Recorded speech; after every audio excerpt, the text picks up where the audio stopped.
Peace to the family. This is Abdul Ali, candidate for U.S. House District 12 here in Charlotte, North Carolina. Let's just be real, folks. The Democrats have destroyed our major cities. Their policies have made us less safe, they've given us less economic opportunity, and they've provided less educational opportunities for our children. And that's why I'm running for Congress, because I know what it takes to improve these issues. I've got great working relationships already in D.C. I've spent the last 10 years of my life building my political resume so that one of us, somebody who thinks like we do, could get into D.C. and make a difference. I want you to visit aliforcongress.com to find out more about my campaign. The Democrats have already done enough, and now they're putting illegal aliens in front of people like you and me, folks whose ancestors built this country and made it what it is today. So again, I'm asking you to support me in my run for U.S. House District 12 here in North Carolina.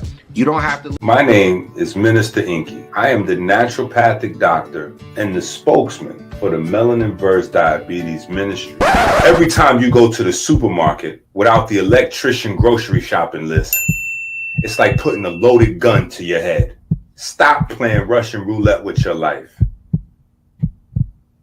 Help us make America great again. Learn how to save time. Learn how to save money with the electrician grocery shopping list on Amazon now. Go to Amazon now. The life you save may be your own.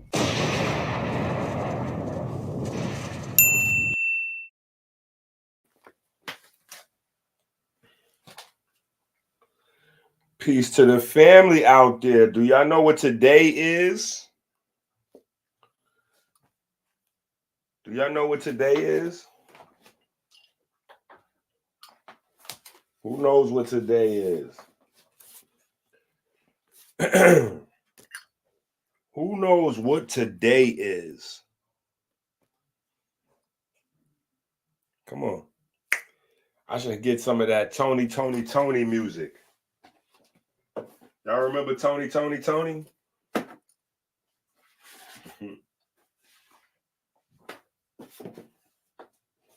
Who remembers Tony? The group. It never rains in Southern California. They tell me. Damn, where is Chloe? Clotavia. Chloesha. Yeah. You know what I'm missing? I'm missing my carbon edition books, the books with the big C on it. Huh? The white and black books with the letter C on them. Right, those go right there. That. I think the GOAT books too. The GOAT books too. It's a bunch of them. Do y'all know what today is? That's why I'm trying to get my little bookshelf together.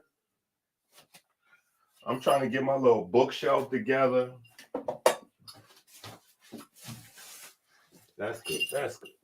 Don't be coming on photobombing my photo, which is. Put the computer at a different angle there. Nobody's putting the computer at a different angle for you, lady.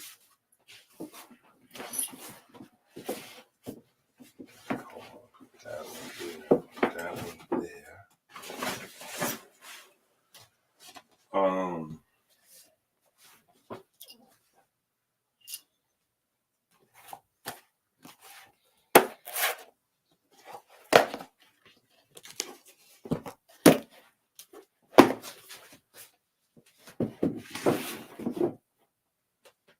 Let me see who knows what today is. Biden dropout day? I don't know. It could be. New book day? Yes, it's definitely a new book day, but no. That's not what today is. Like, that is not what today is. Today is, okay, here we go. Get the Race Hustlers books.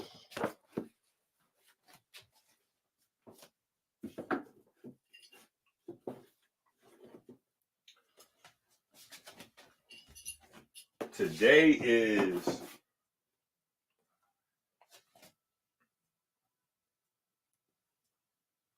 is our anniversary with Jeff Bezos. And the crowd goes crazy. And the crowd goes crazy. Shout out to my guy, Self Elevation.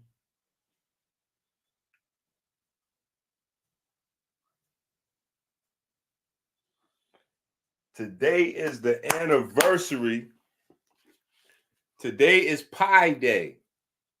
That's first and foremost. Today is the Egyptian Pi Day, 7/22. Right? 7/22. That's supposed to be the International Math Day based on ancient Egyptian based on ancient Egyptian science, right? Based on Kemetic science. Today is Pi Day, right? Today's date, 7/22. Those are the magic numbers.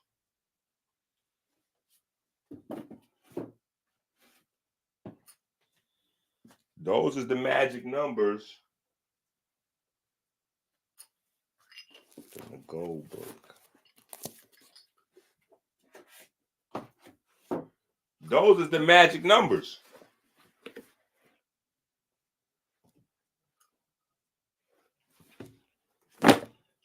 Okay, after that, after the gold book comes the book that Self Elevation got.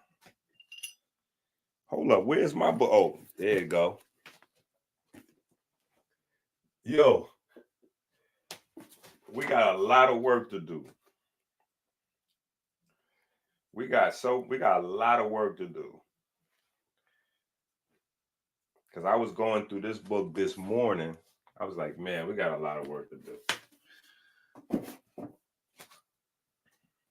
And then after that came Divine Mathematics and the Algorithm. We go for the Algorithm. Here goes Divine Mathematics. Boop. Boop, boop. And then after that came the GOAT book.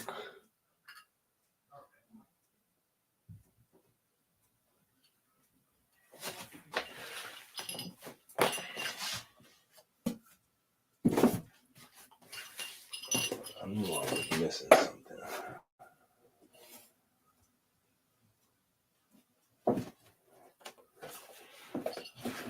The Dope Game.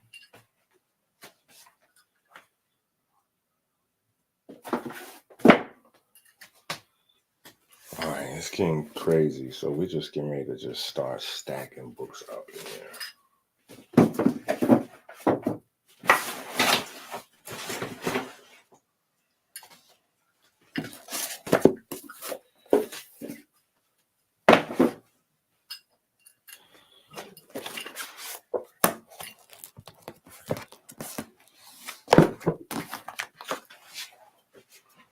All right, so we officially definitely have hit that point where we are running out of room for books.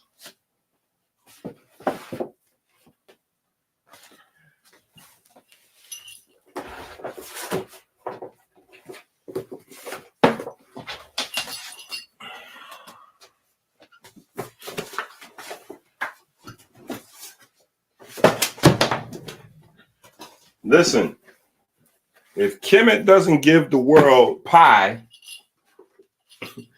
I don't think y'all be understanding the full impact of some of this stuff. What a foundational piece of science is. Okay, so the electrician manuals can't even fully fit up in there. I'm gonna start just flinging stuff up on the top. And these books, okay, you're gonna have to just hang out.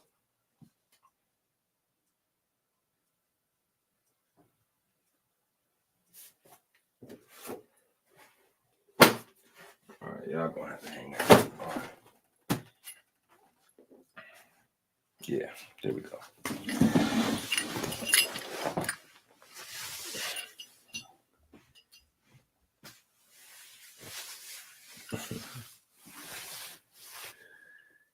Yeah. Listen, we got to have some conversations. We got to have some conversations.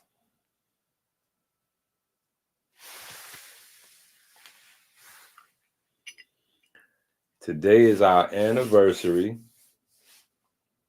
with Amazon. Of course, we had to release a new book, but we needed to change the game.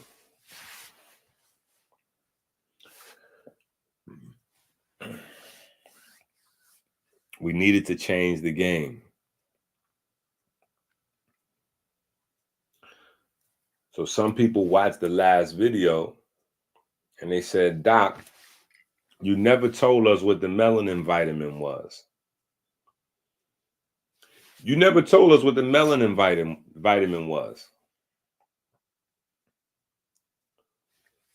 That's because the melanin vitamin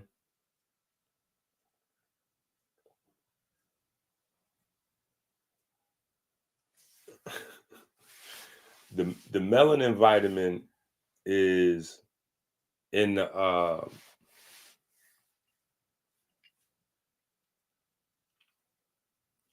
it's in the book.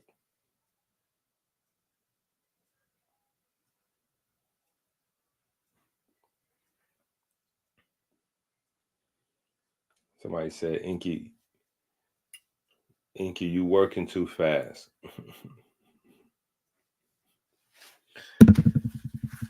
Prove to us this ain't coming from somewhere else. It's easy. 90% of the information we present is not only like it doesn't exist anywhere else outside of these books.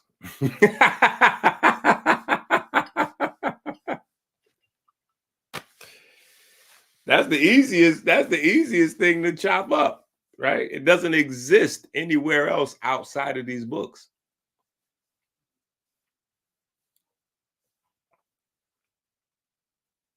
You know, until after, right?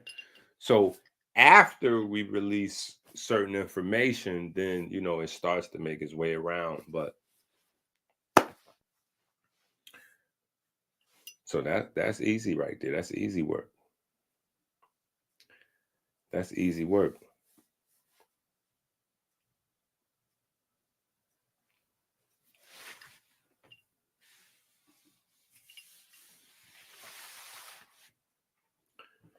But we got to get to these concepts.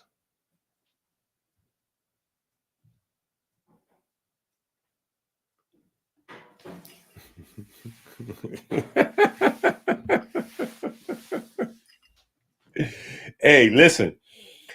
That's how you know your brain is growing. It's mental exercise, right? It's mental exercise, right? So today is a celebration day. We running our victory laps.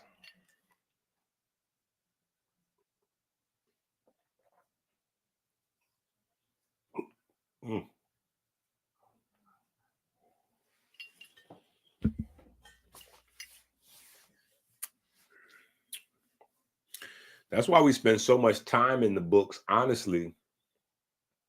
That's why we spend so much time in the books with scientific journals and articles and encyclopedia stuff, you know, where 3/4 of the book is reference material, because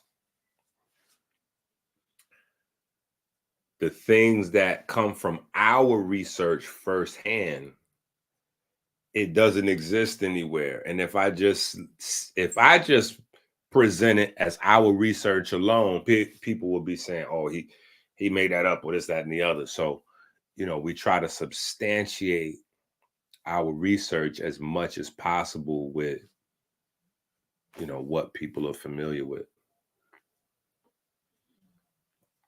But you know, we here at the 1 year mark and we changing the game. We here at the 1 year mark and we changing the game. Right? We're changing the game. You know, we're shifting gears a little bit, right? I told y'all at the 1 year mark we was going to shift gears. I wanted to see y'all writing books, right? So that's why we need y'all on the Patreon, so that we can work on our private lessons and classes and essays to build up y'all books, right? But not only that, we're moving and we're shifting gears to building directly for tomorrow. Building directly for tomorrow. So the generational health book, right? The generational health book is a really big book. But the book is really big because the words are humongous, right? This is kind of designed by the children, right? The children kind of came up with the design and the layout and the feel for the generational health series. This is more them than it is me, right? But the content is powerful content. You know what I'm saying? So we're dealing with chemistry, but chemistry in a way where you can have the full conversation, you know what I'm saying? And I want to say partially inspired by Hotep Jesus, because Hotep Jesus was asking me, like, to tutor his sons, you know. And so for me, I always got to be prepared for everything. For me, I always got to get prepared for everything. So that started with that initiated conversations with Chase and Caleb and all, like the whole gang got involved. And it was like, yeah, we need a book series, not like for children, but for children. You know what I'm saying? Not like, it's not like a children's book, but you know, I don't know how to even phrase it. You know what I'm saying? It's definitely something. It's a nuanced book, right? Because we deal with chemistry, and trust me when I say we're dealing with chemistry, like we're going through every step of chemistry, you know. And the book series, like we're going to tackle every nuanced part of chemistry from beginning to end. You know what I'm saying? So this is just book number 1 that we're releasing today, right? This is just book number 1 that we're releasing today. But some of the things, so the information is still like adult level type of information, if you understand what I'm saying. But just the feel, the way to put it together, you know what I'm saying? Like things that they wanted Dad, the book should be super easy to read. You know, it shouldn't be, you know, and it was like, Dad, we want to have a book that's a big book so that, you know, kids like to feel like they read big books. I was like, no, everyone likes to feel like they read big books. Right? But the idea is almost like, and they haven't read this book. They haven't read this book. I read this book with my older kids when it first came out. It's a book called Who Moved My Cheese? Right? Who Moved My Cheese was a relatively big book, but when you opened it up, it was like 2-3 sentences on the page. Like it was like a huge kid, like it was like an adult children story time book kind of vibe. Like, so what they were suggesting from the heart or from their mind or imagination, but there actually exists pretext for this kind of book. You know what I'm saying? Even though we didn't do nobody dirty like that. I can't, we're not going to put 2 sentences on the page. You know what I'm saying? We're not going to put no 2 sentences on the page. But what we did do is put together an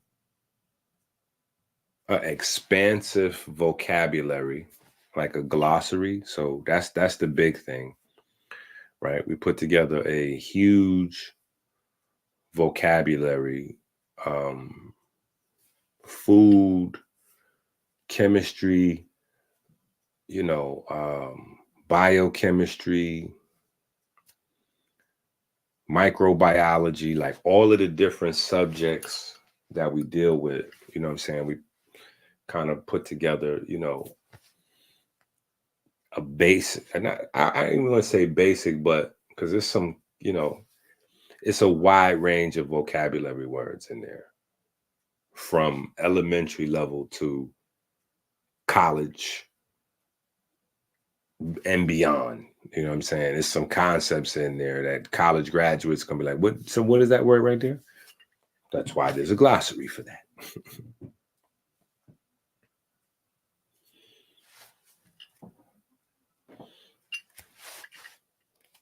Right? That's why there's a glossary for that. You know what I'm saying? But you know, we did our thing. We did our thing in terms of Hotep and Bill, right? Shout out to Hotepistan. I think Hotep Jesus been given the most thorough coverage on the internet of the Trump assassination and everything associated. Trump assassination attempt and everything associated, right? So if you are trying to figure out what the hell's going on, you might want to tap in over there and get caught up to speed, right? But the generational health thing is the most important thing that I feel like that's the thing that we're, you know, we need to shift our focus to building with our kids. You know what I'm saying? So this is something that we can learn. This is something that this is a new endeavor where we can learn at the same time and then obviously continue our studies, you know what I'm saying? Because people are in different phases of the larger series. But at the same time, now we can pass off books to the babies. And so as you sitting there reading what you reading, now you got something to say. What page you on? To your son. You know what I'm saying? What page you on to your daughters, right? Whether they 6 years old, 8 years old, 12 years old, or 16 years old, because we approach chemistry from both standpoints, right? We approach chemistry from both standpoints. in the book. So that's the thing that's very interesting about this book series.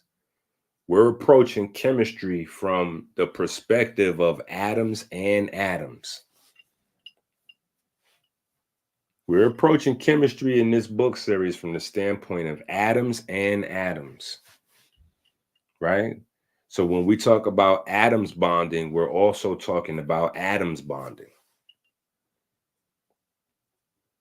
right?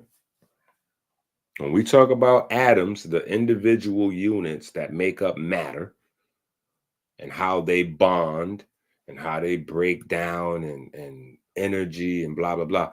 We're also talking about atoms like people, right? And how people bond and become the fabric or society, civilization, right?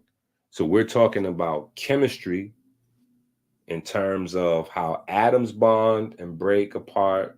You know, atoms form molecules, and yet, you know, and also how people come together and break up, and relationships, and you know, relationships between atoms and relationships between people. And so it's an interesting conversation and an interesting way to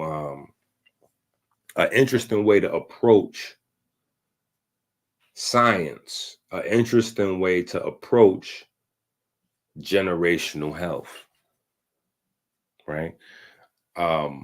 We've seen, you know, what we've I mean, we can look anywhere around society and see what's missing, right? It's not money.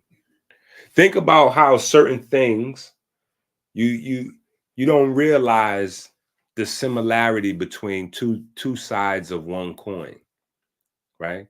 Like we have the term chemistry relating to the science of atoms and matter, or how atoms form matter, right? But then we also have chemistry meaning attraction between people, right? Attraction between people.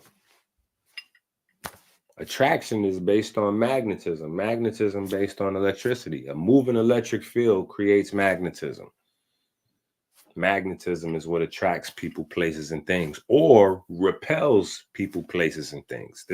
There's an interesting way for us to have these conversations without making it, you know what I'm saying, where your children is like, okay, let me, you know, I heard Embiid was talking crazy about LeBron. Like, I heard Embiid was talking crazy about LeBron. Like, let me. So there's a whole nother dynamic, and you know, the elephant in the room is obviously, you know, I mean, what we all just saw happen. Some of us are still emotionally tied to the situation. You know what I'm saying? Like, if you notice, we discussed Terrence Howard, you know, people yay, nay, or wherever they were at with the situation. But I tried not to harp on it. You know, I tried not to harp on it because, you know, we are illiterate as a people. As a people, we are illiterate. And that's the bigger issue that's exposed with the whole Terrence Howard social experiment, right? And we have to take the responsibility to pass our children down something besides that. Our children inherit from us fear. Our children inherit fear from us. Our children inherit superstition from us. Our children inherit ignorance from us. That's what that means when our traditions cause us to be. So if we look at Gregor Mendel, right? Gregor Mendel was the scientist. You know, I think he started with like plants and beans and moved on to insects and but he's the scientist that gave the world its common concepts of recessive and dominant traits, right? Recessive and dominant traits. Now, science has gotten a little bit, science is growing. So we have to change our view surrounding those conversations with, recessive and dominant traits, because now, like for instance, in the new book, I'm looking around for the book. I don't even have it yet. But in the new book, not the orthorexia book. Is it the orthorexia book? It might be the orthorexia book. Yeah, it might be the orthorexia book. I think it's the orthorexia book. But we talk about so let me take it back. So here's the thing that Jewel Pookrum taught, and she got laughed out of the building for this, right? She got laughed out of the building, but as science would have it, Jewel Pookrum was 1000% correct. Jewel Pookrum was 1000% correct. Now, Jewel Pookrum says some crazy stuff where she's off the deep end, right? And a lot of the things that she may have said didn't age well, right? But like her oh my God, the book that she put out a book, a melanin vitamin book, and throughout that whole book, she never covered the actual melanin vitamin. So that was the craziest thing. Like she tried. It was a valiant effort. You know what I'm saying? Book is still dope. You know what I'm saying? The book is still dope. But no, she didn't talk about, like, and when you get the new books, you'll see what I'm saying. When you get the orthorexia book,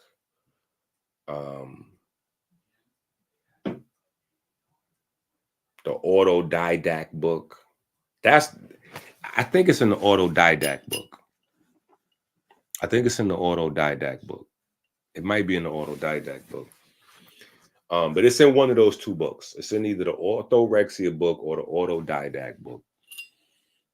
We talk about melanocytes, right? We talk about melanocytes, and it may seem like I'm jumping around, but it's important, right? So to discuss the melanin problem, right?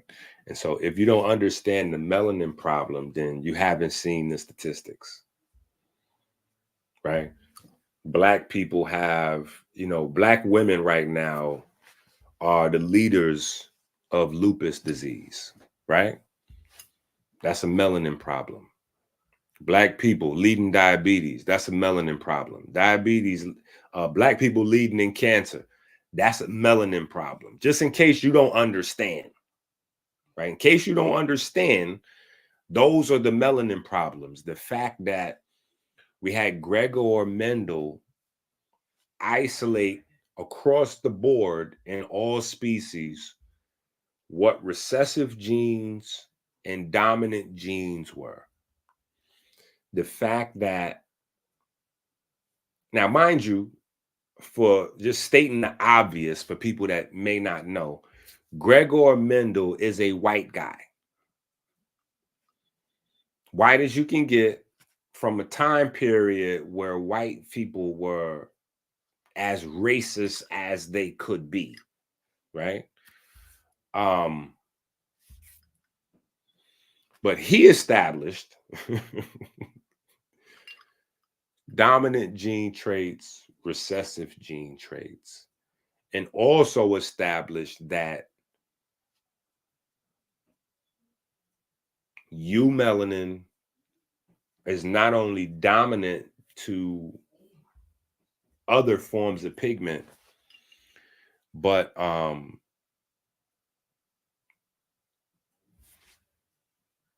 there's a proclivity across the board to dominant gene traits for those that are melanin dominant,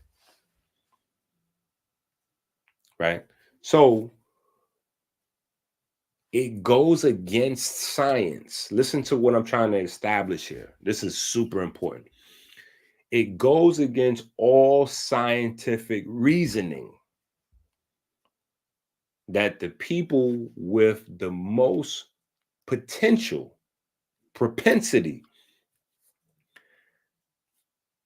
to dominant genetic traits are the world leaders of cancer, metabolic disease, black women. Where's all these guys talking about the black woman is God when the black woman is leading with lupus, when the black woman is leading with fibroids? Where are they at then? You see how that's a con? Like that's a and then y'all be mad with me for calling out foolishness. You know what I'm saying? But as the black woman leads in lupus and fibroids, you got guys saying the black woman is God.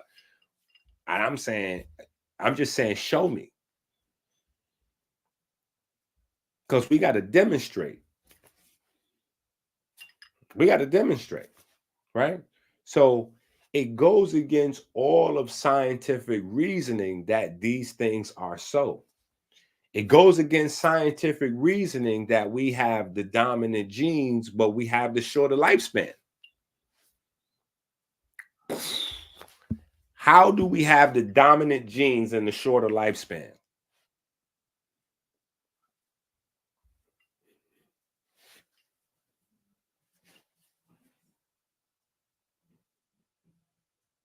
Think about this. How do we have dominant genes and shorter lifespans?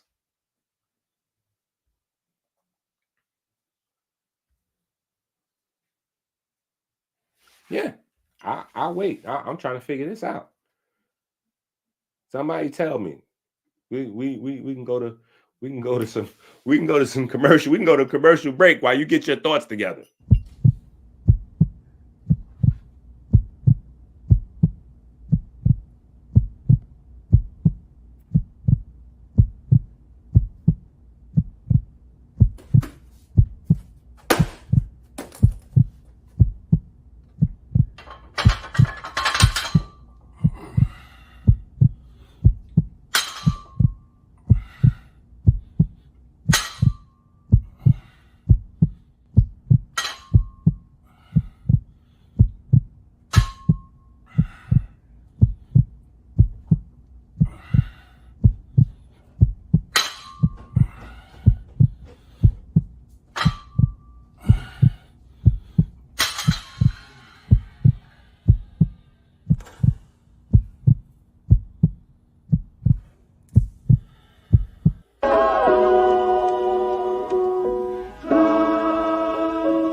Right?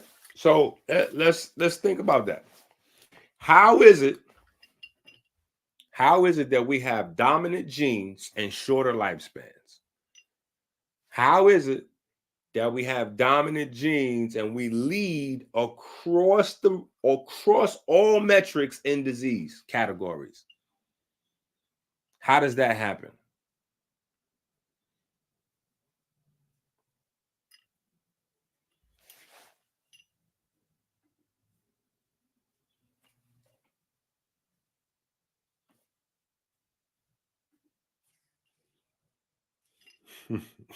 Yo, you gotta relax. Yo, you gotta relax. You're gonna make me find the Wesley Muhammad clips.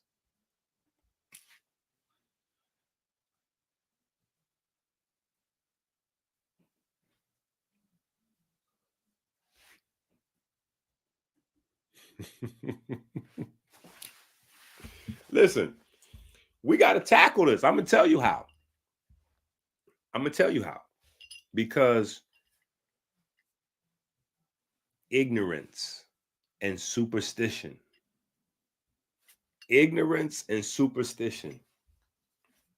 Right? We do not understand melanin, melanosomes, or melanocytes. We have built the biggest collection of information on melanin anywhere. We have the most in-depth library on melanin amassed. Period. We got that. If you don't have the books yet, you got to jump on the wave. But we have the most in-depth library compiling all of the actual science regarding melanin that there is.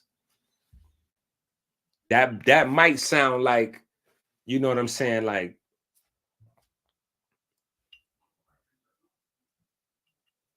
arrogance or cockiness or whatever the case may be, but these are just facts. Right? Richard King doesn't have more books out than Dr. Inky. Right? The melanin versus diabetes movement is aggressive. Right? Because it's not just me, it's us putting these books out. So we can brag, right? We can brag. Dr. Africa doesn't have more books out than we do. Sebi didn't write no books. And Sebi said melanin is fake anyway. So we shout out to him, but you know, I mean, these are the reasons why, listen, these are the reasons why with dominant genes, we still are leading in all the disease metrics. Think about us as a people, right? Us as a people as a whole, we either look to the Western, you know, academia for our health information, or we see the ghost of Dr. Sebi as the lead for health information. Now, the one thing that Dr. Sebi and Dr. Sebi followers, except for my student, right? KT is my student, pretending to be a Dr. Sebi student for the money. Yo, KT is a wild boy. KT is a lot more like polite than y'all know, right? They got a lot in common. KT and polite are like long lost brothers. You know what I'm saying? But for the most part, the thing that Dr. Sebi and the Western institution have in common is pretending melanin doesn't exist. And the problem is, if you follow that type of ideology health-wise, you have no knowledge of self. You have no knowledge of self. So that means no matter how much money you make in the world, there's nothing of real transformative value that you can leave to your children for them to inherit, because no matter what you give them, they still don't know themselves. They still don't know themselves. So even with quote unquote dominant genes, they're still going to be subject to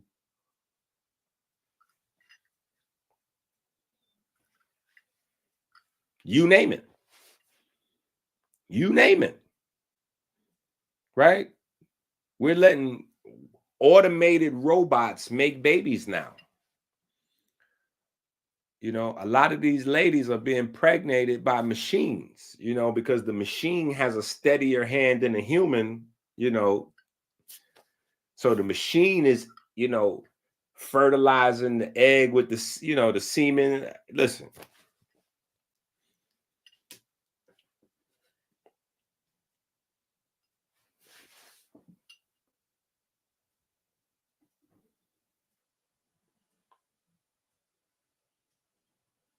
We got to think about this.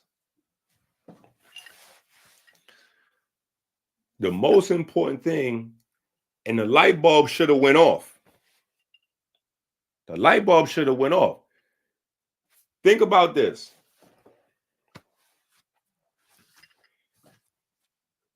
How many of us have heard the saying before, right? Now listen to this, because my mind just worked different. That's why I be trying to give people the inky vision, right? Listen. How many of us heard the saying before? Money is not everything, right? Money is not everything, but it ranks right up there with oxygen. Right? You heard that saying before. Money is not everything, but it ranks right up there with oxygen.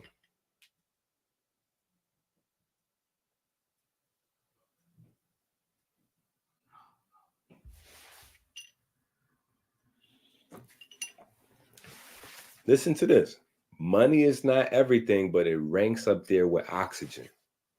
Right? Now, I'm saying that saying is absolutely accurate.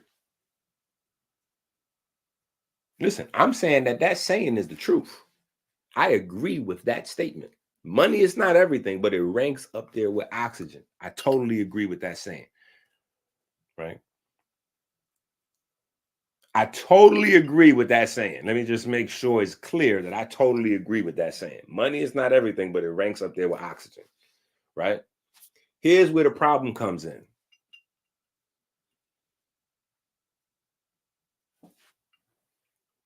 You have at least, and when I say at least, I'm lowballing this number, even though it sounds like a phenomenal, fantastic number. Money is not everything, but it ranks right up there with oxygen. You have 1 million. 1 million. 1 million. I think the real number was that there's something like 20,000 or 30,000 brand new generational wealth gurus joining the internet every day. So you literally have over 1 million people teaching you the money part of that saying, but nobody's dealing with the oxygen part. Money's not everything, but it ranks right up there with oxygen. Well, how come if it ranks up there with oxygen, if money ranks up there with oxygen, right? Listen to this. If money ranks up there with oxygen, meaning that oxygen is the more important of the two, right? You need oxygen more than you need money. How come it is that we have more teachers teaching us, teaching our children, tempting us, tempting our children via money than oxygen?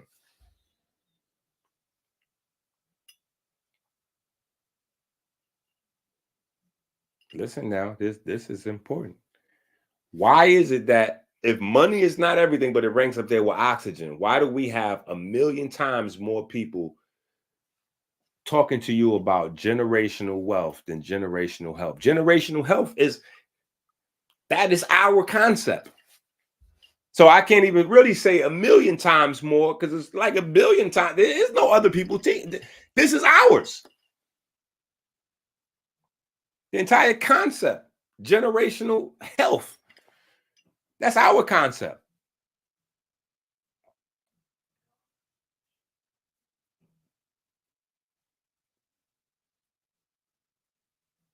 And you might say, well, how does oxygen, if you're asking yourself, how does oxygen relate to melanin, then that means you're watching these videos, but you're not buying the books. Or maybe you are buying the books, but you're not reading the books.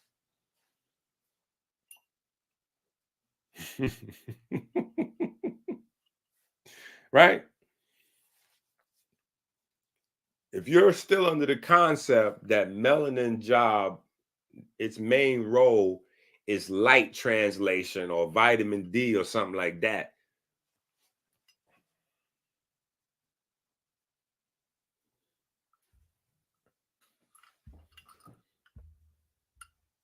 Right? There's a brother online, and he's still running around telling people, yeah, he's melanin scientist, blah, blah, blah. And he's talking about, I think what it is, chromosome number 11 still regarding melanin, right? If you get the autodidact book, I'm almost certain it's the autodidact book. Let's look at these books for a second. Because I'm definitely sure that people are behind on the books.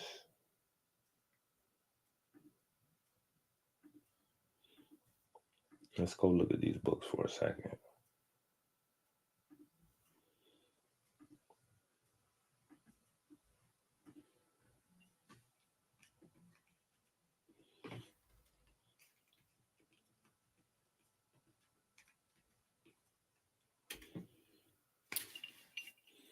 Autodidact.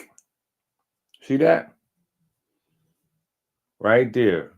We right there on the first page. Boop.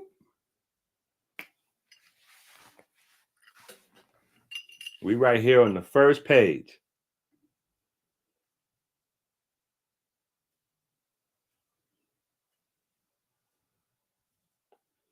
We right there on the first page. Soon as you type in autodidact, you ain't got to type in melanin, nothing. You ain't got to type in inky. If you type in autodidact, which means to teach yourself, right? To teach yourself. We on the first page. We pops up immediately, right? When you go through this book, right? What you learn immediately is that, well, not, I ain't gonna say immediately, but one of the things that we discuss in the book is the impact that scientists have now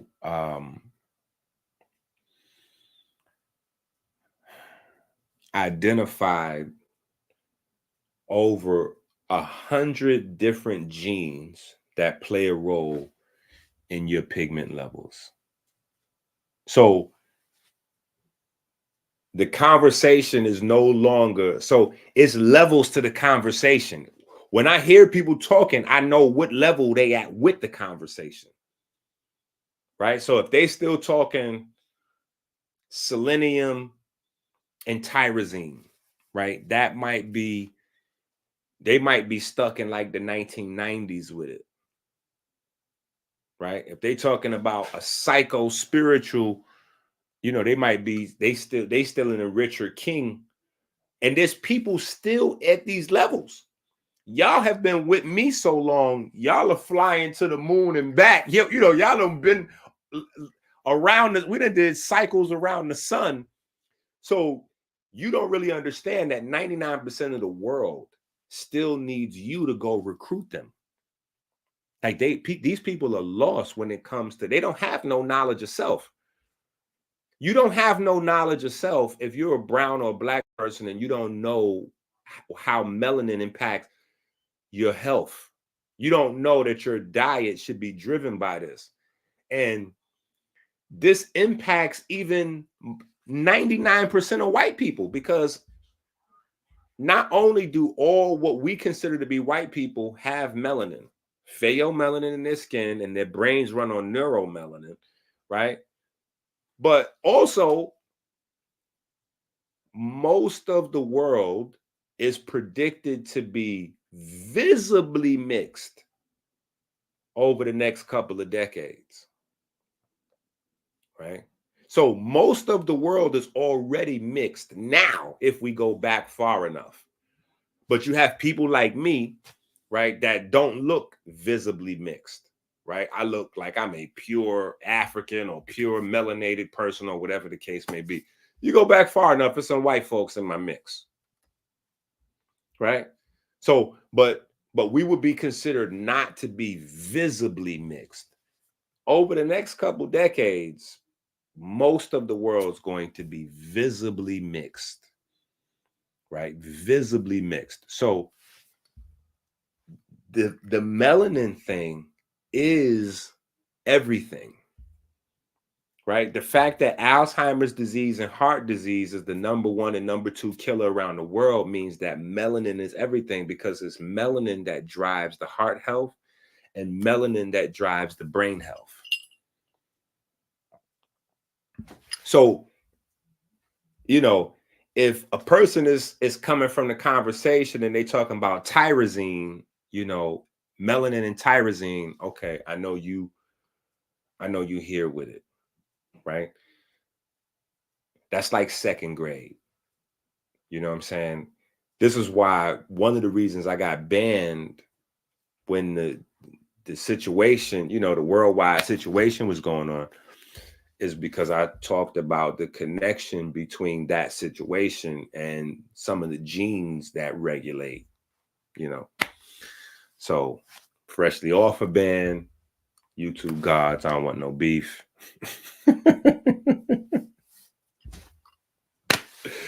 That's why I have books. I gotta go get the books, because there's a lot of things in these books we can't really discuss. Oh shit.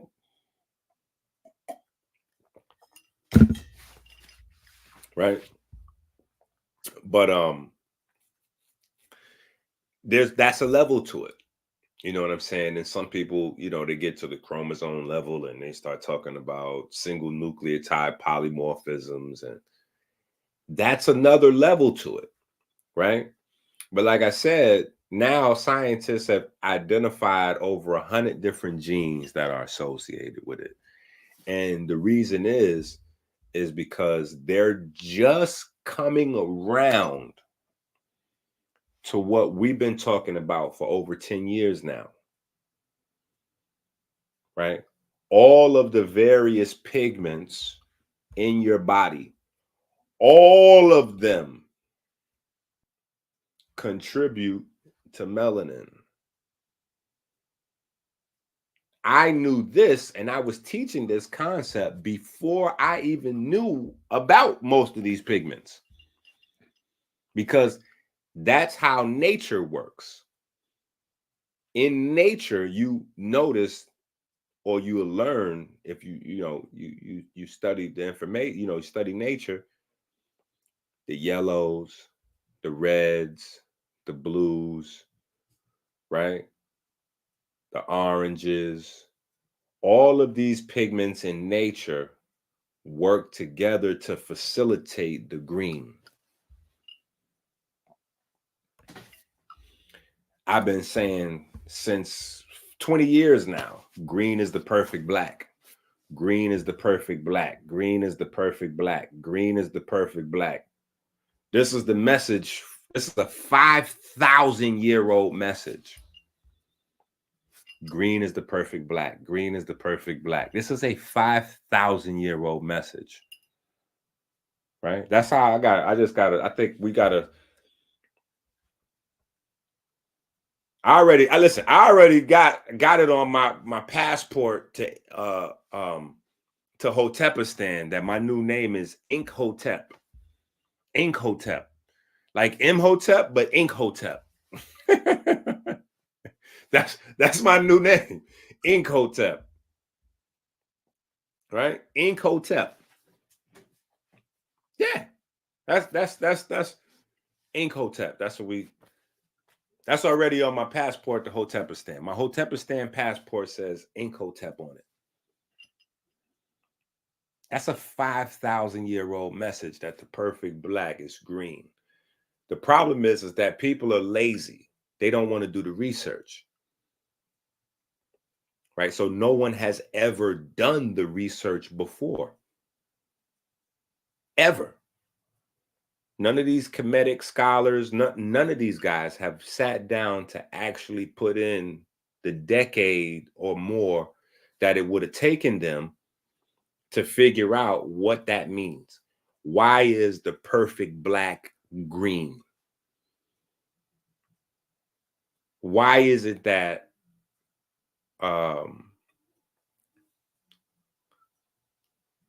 green man is everywhere. The concept of the green man. Even now, you got Popeye, right? Popeye the Sailor Man, right? And then you got the Green Giant from Green Beans, right? Green Giant, right? To sell the green beans.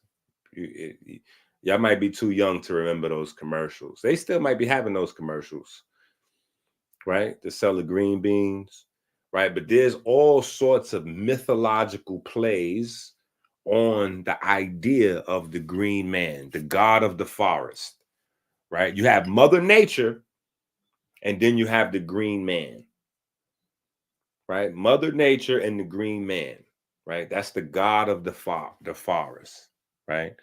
All throughout Europe mythology, all throughout the deepest, most ancient European mythology is the green man, right? But all of those things go back to Kemet, right? All of those things go back to Kemet. And from Kemet, they go to Greece, right? They go to the Greek scholars because the Greek scholars were Kemetic students. Greek scholars were Kemetic students.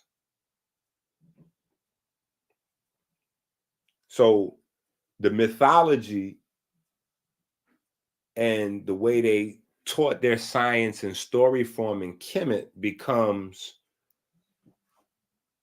the foundation of today's modern science. So this is where the term melanin comes from,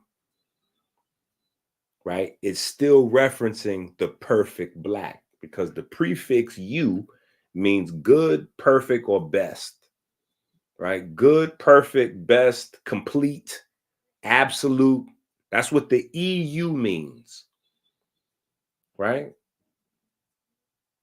That's what the EU means.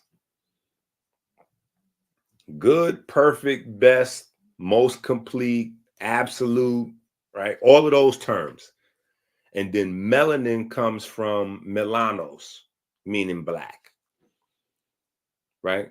So even the term eumelanin, which is the scientific term today for the dominant pigment in humans, it still comes from the Greek students of Kemetic science, where we still bump our heads into this idea of the perfect black having green skin, right? And what does that mean scientifically, right? So in my first studies, like, trying to unravel this and figure this out, it was, just studying pigments in general, right? But once I learned, okay, this is how pigments work. The yellows, the reds, the blues, the purples, all of these help chlorophyll do their job. So when we talk about the sun, right? When we talk about the sun, and we go into this quite a bit in the GOAT book, right? In the GOAT book, we talk about the sun and how the movements of the sun were encoded in masonry, right? How the movements of the sun were encoded in masonry, encoded in Christianity, right? Jesus and Horus, right? Later on, encoded with that number 120, which is really 12 with a 0 as a placeholder, right? So our time scale runs on 12 hours, but the 12-hour interval is based on the movement of the sun. Well, the movement of the sun controls vitamin D, melanin, and chlorophyll. Yeah, it controls chlorophyll. When you're talking about the spring equinox and the celebration of the spring, all of those ancient societies around the world were celebrating chlorophyll. All of those ancient societies were celebrating chlorophyll. Literally, because chlorophyll is how you bring the sun into your genetics. That's how you bring the sun into the body. That's why we're starting a Green Man challenge, right? I'm just giving people a chance to get the books before we start going crazy with the hashtag Green Man challenge. Right? Because I know some people was like, yo, Inky, what's up with the Green Man challenge? We heard you talking about the Green Man challenge. So that's coming. I'm just letting people get the books. I'm letting, put your order in Amazon, give you a few days for the book to come in the mail and all that. I don't know everybody's financial situations and all that, but I'm letting people get the chance to get the books and get the material before we start going crazy with the challenge. Because the details to the challenge won't be online. The details to the challenge will be in the books. If you don't have the books, you ain't gonna know what the hell's going on. Right? But all of these groups around the world, white, red, whether we talk about Indian folks, whatever type of Indian folks you talking about, niggas from India, Aboriginal, this, that, and it doesn't matter. The skin tone, it doesn't matter what continent they came from. Every ancient group of people had some form of celebrating the return of the sun. Right? And we've heard people break that down, right? 1,000 ways from Sunday. And I be laughing because I'm always looking at people that people think are intelligent. And I find it funny when the thing that garners people respect for intelligence, they don't understand. To me, I think it's hilarious. Not the people that are listening, but the people that are teaching. Right? Because you hear that everywhere. And that's how people distinguish themselves and develop following. They say the Bible is fake. The Bible is fake because, Christmas is not real. It's the white man's holiday because it really represents when the sun goes down and, they hit you with that whole Jordan Maxwell spiel. The sun goes down for 3 days and that 3 days is the 372 hours that, Christ, which was the return of the sun from the dead because the sun goes down, past the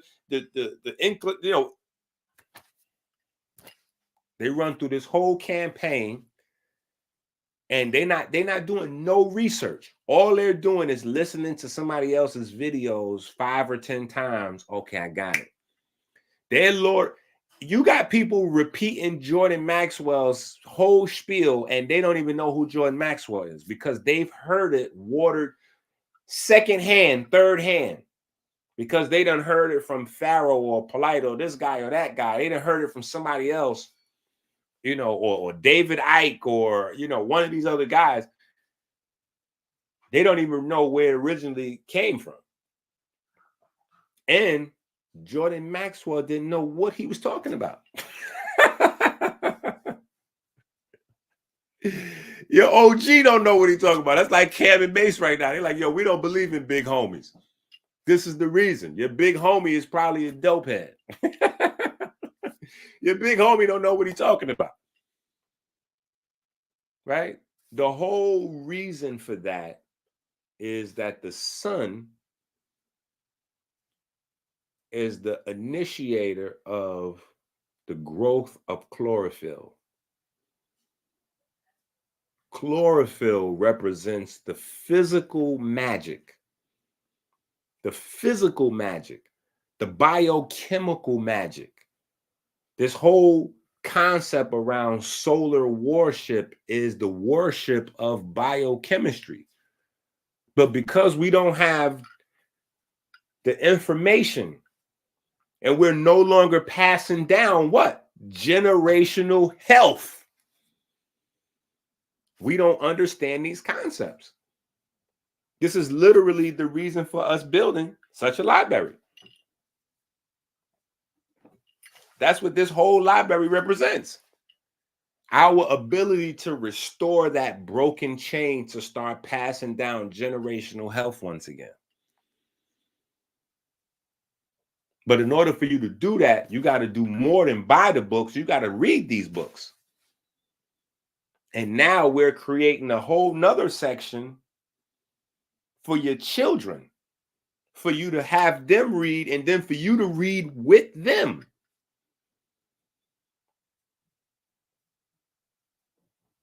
So that way you can do more than just put on Netflix for your kids. Stop this. Stop letting the TV raise your kids.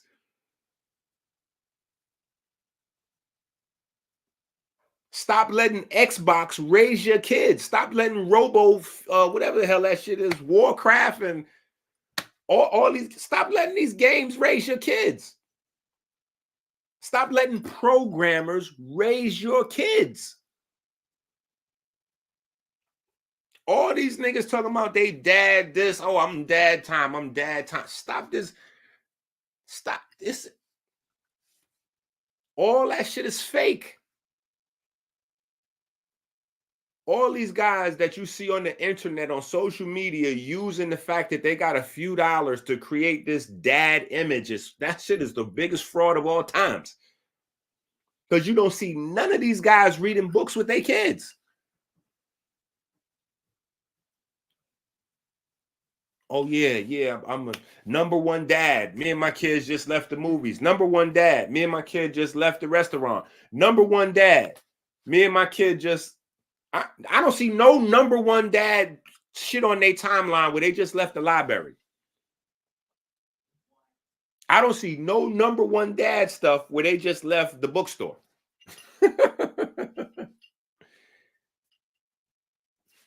What are we doing? We're not passing down knowledge. And the type of knowledge we passing down is not the important type. When once we find out, listen, once we found out epigenetics, right? Once we found out epigenetics was a real thing, that should have been it. That should have been the game changer. Epigenetics. What are you doing to your body because you're passing that down? And what have you learned in your lifetime about your body because you're passing that down? What do you understand about your body? You got to pass that down.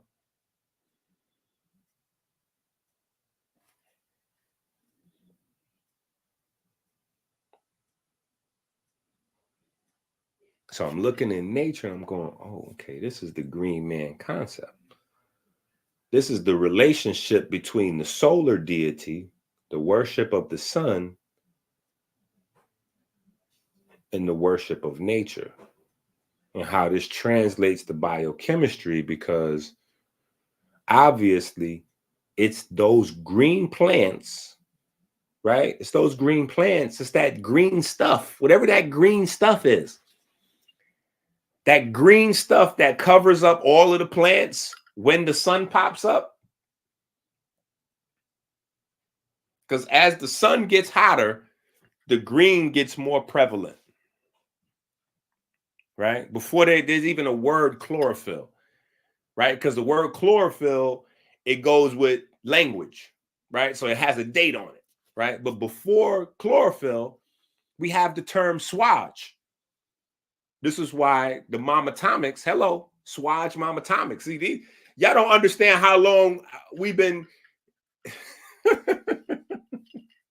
Listen, back in ancient Egypt, 5,000 years ago, swage. It wasn't no certain. There was the word chlorophyll didn't exist. It was swage, right? Swage.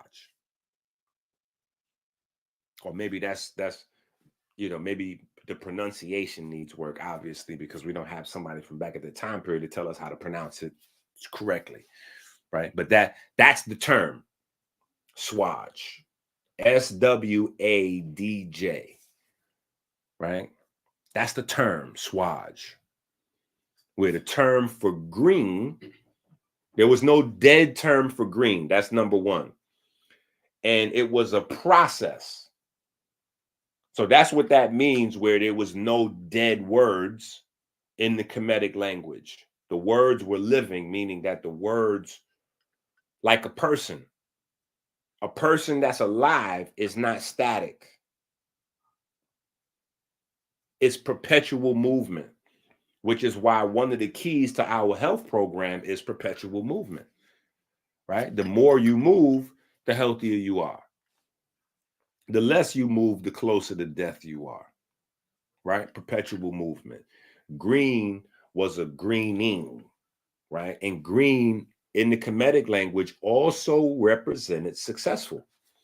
So things becoming green were things becoming successful. So for me, it's very easy to understand why the pyramid is on the dollar, why the dollar is green. So as people are coming up with all kind of wild conspiracy theories about, oh, look, the pyramid is on the back of the dollar. This is the Illuminati. No, you goofy niggas. This is your ancestral shit here. This is ancestral knowledge. This ancestral knowledge, you're missing it because you don't understand the term swatch. Greening was success. Greening represented wealth. The process of getting green represented wealth. That's not an American concept. That's an ancient concept. Because real wealth was health and knowledge. So the fiat currency not representing anything, not having a real value, is because it is devoid of health and knowledge. You can be a absolute pillhead, cokehead idiot and be very rich. In fact, most of the people that we see getting rich doing crazy stuff on the internet, that's the description. Absolute idiots. That's what it's devoid of.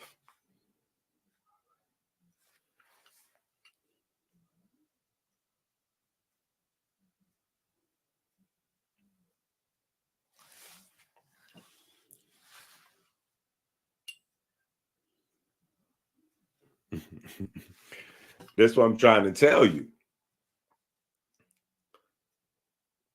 And this is why the leaves, because everything is substrate, right? This is what I'm telling you. All this is in the lessons. When you get the books, all this information is in the lessons, right? All this is in the lessons, right? All this information is in the lessons. It's all in the books, right? This is why we have to start to see our food and everything around us, substrates, right? This is even why in the generational health book series for the children, we're using comparative analogies to discuss atoms, atomic behavior, and people behavior. Atoms and atoms. Atoms and atoms. Right? It's a very good way to see the macro and the microcosms together, the interface, and why it's important for one to understand the other. We have to. Even the base concept of quantum mechanics. The base concept of quantum mechanics is duality. We know duality is an ancient Egyptian term, or at least the original concept is, not the term, but the concept that's a Kemetic term. Duality. Dua. The duat. The dua, right? Praise. Duat. The underworld. Like this, all this, that is the basic concept of quantum mechanics. The base concept of quantum mechanics. Wave particle duality. Everything in quantum mechanics rests on that philosophy.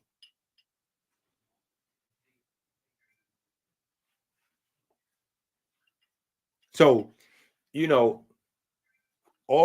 everything is like, and so we walk up. We walk up from there to where we are at the macro scale. But the problem is, this is why we're leading in all roles of sickness and illness, because we're ill adjusted to understand the macro world without the micro, which is why our ancestors, they had little mythologies and stories and ways of teaching about the micro world so that you would understand that the world that you cannot see is what governs your world. And when you put it like that, people will try to make it like you're, oh, that's pseudo, or that's mythological, or that's religious. No, nigga, that's scientific. What do you think we have microscopes for?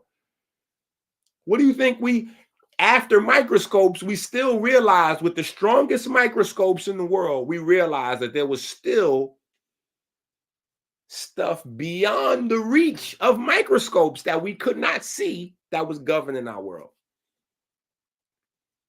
So we had to go further than that, right? We need electron microscopes. We got electroscopy now, right? Because even things beyond the most smallest things we could imagine that you can't see with the naked eye, you can't touch with your hand, you can't see or touch with your neck, we had to develop instruments to see them, to realize, oh, wow, these little things here is what's controlling a bacteria is a million billion, like a bacteria is like a stadium compared to a fan. Take a football stadium, that's a bacteria. Take one fan inside the stadium, that's what a virus is compared to a bacteria. We use these terms interchangeably and we don't really understand the scale. A virus is way smaller than the bacteria. They're not in the same scale. And it's not even like a parent to a child. A bacteria is way bigger than a virus. And when you're talking about a virus, you're talking about a molecule. Well, a bacteria is way larger than a virus, and a virus can be composed of millions of atoms. And when you're talking about an atom is zillions of times larger than an electron. Like the scale of these things. So when we're talking science, yeah, it's a scientific fact that the things that we cannot see and touch governs this reality. So when people think that that's a religious concept, a mythological concept, a pseudoscientific concept, that should only outline to you the limits of what they, where their ignorance is at, what they know and what they don't know. Right? Everything is in a process of changing. Everything is a substrate, meaning something acts on something and it changes. Right? So as a student, your mind is a substrate.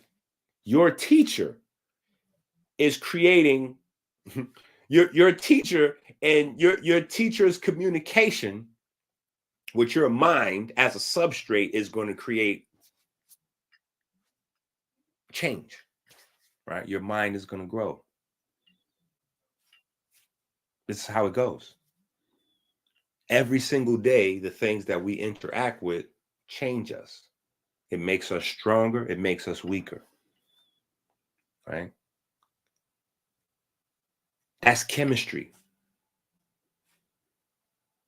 Macrocosm, but that's chemistry nonetheless. We got to understand this is how fear, ignorance, and superstition limits us, right? Fear comes from physical pain.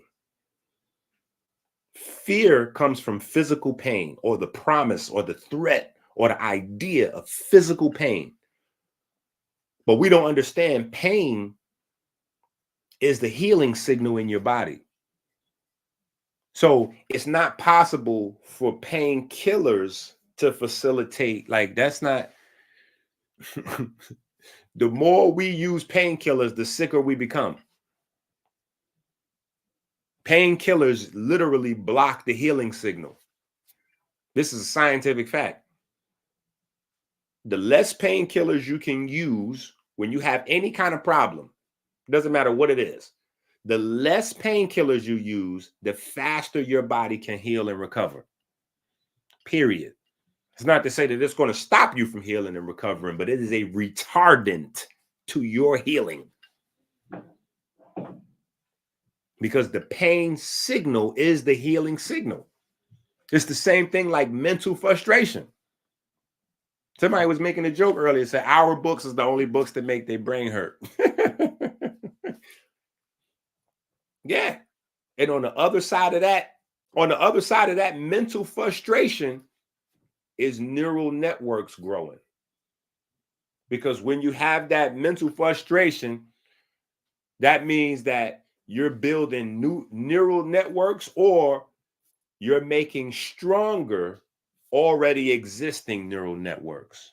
That's what mental frustration is. It's the same like physical pain. It's like discomfort, right? Discomfort in a situation, or discomfort is pain, emotional pain. You push through the discomfort and you develop what? Emotional intelligence.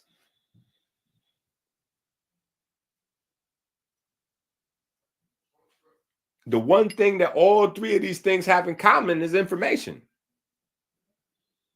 knowledge. So we understand the concept of reactants, substrate, we start to get this concept of the sun and chlorophyll, right? Because as the sun gets hotter, and this is why some of the concepts that we deal with in this book, it's like people kind of slept on this book. Y'all don't realize, and I told y'all, as things go on, we're going to refer back to this book more and more often. One of the things we discuss in this book is the second sun, right? Because there's some ancient traditions, right, where they talk about us having two suns, right? And you also have the ancient traditions of the Ouroboros, right? The snake swallowing its tail. Scientifically, what those are referring to is the electric field around the planet, right? Because when we put the superstition and the ignorance away, we know that the sun doesn't rise and set. We know that the sun, that's not a real thing. The sun doesn't rise and set. The sun is right where it is, right? We know the sun's not rising and setting. That's not a real thing, right? So the intensity of the electricity on Earth is what's actually creating the chemical changes and the heat and the biochemistry, etc. The electricity here in the air, and that's why,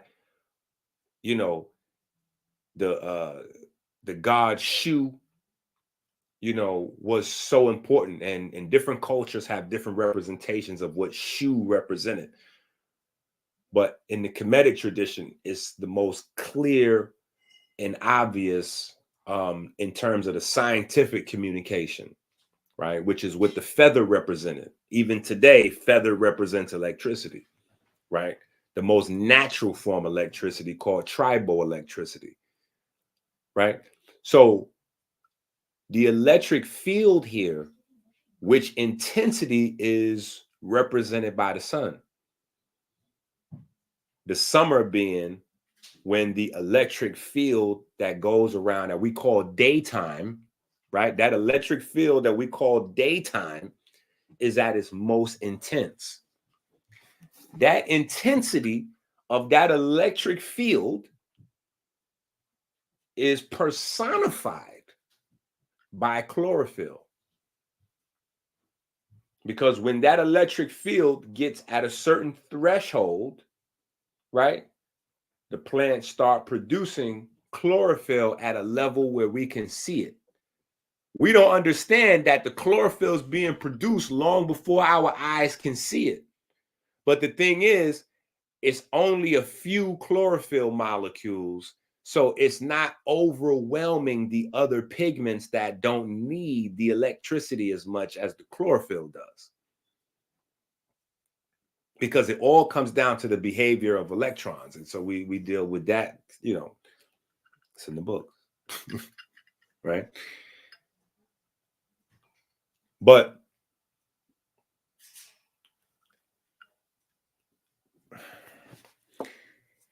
even humans, you know what I'm saying? Like, we got to deal with these concepts. A human is one cell. We start as one cell. Think about this. We start as one fertilized cell that keeps making other cells, right? Right? One fertilized cell, right? So mom has her eggs, dad has a semen, mom has a 28-day cycle. It's anywhere from 28 to 32 days. Dad has his 64-day cycle, right?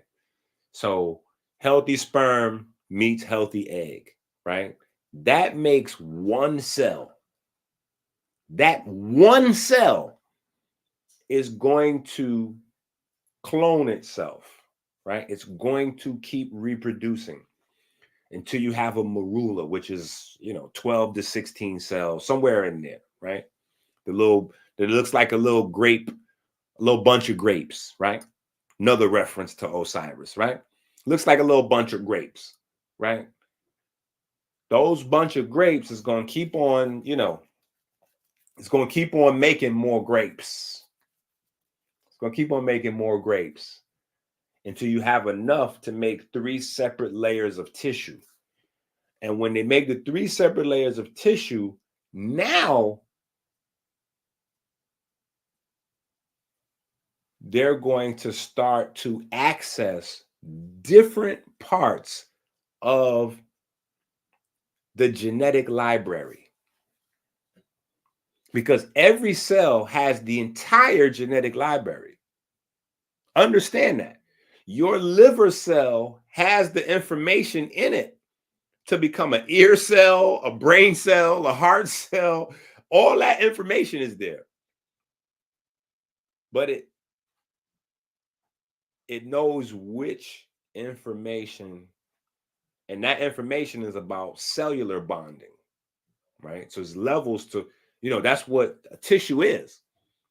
Cells bonding, the same way atoms bond, cells bond. Like, it's these concepts, that's how society is formed. A family is a people bonding. Like, it's bonding is a thing all the way down to the atomic level.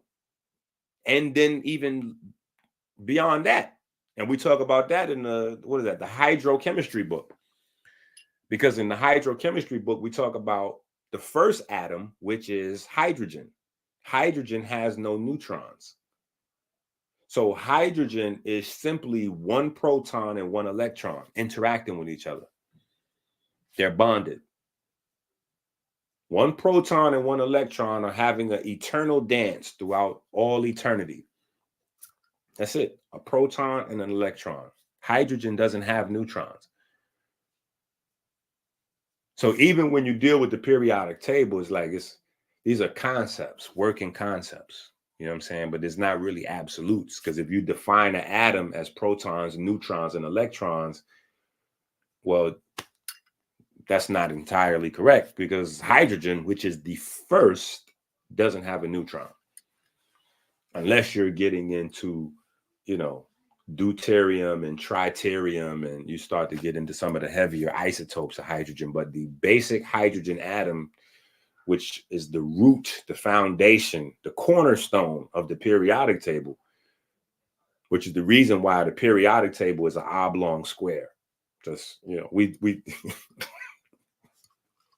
a lot of this shit sit right in front of niggas. It's like the periodic table is an oblong square.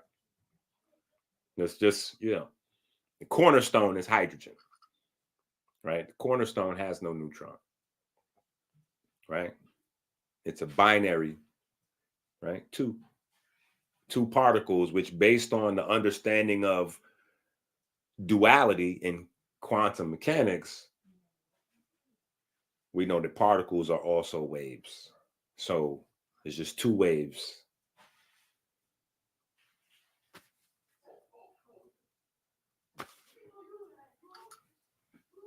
Right?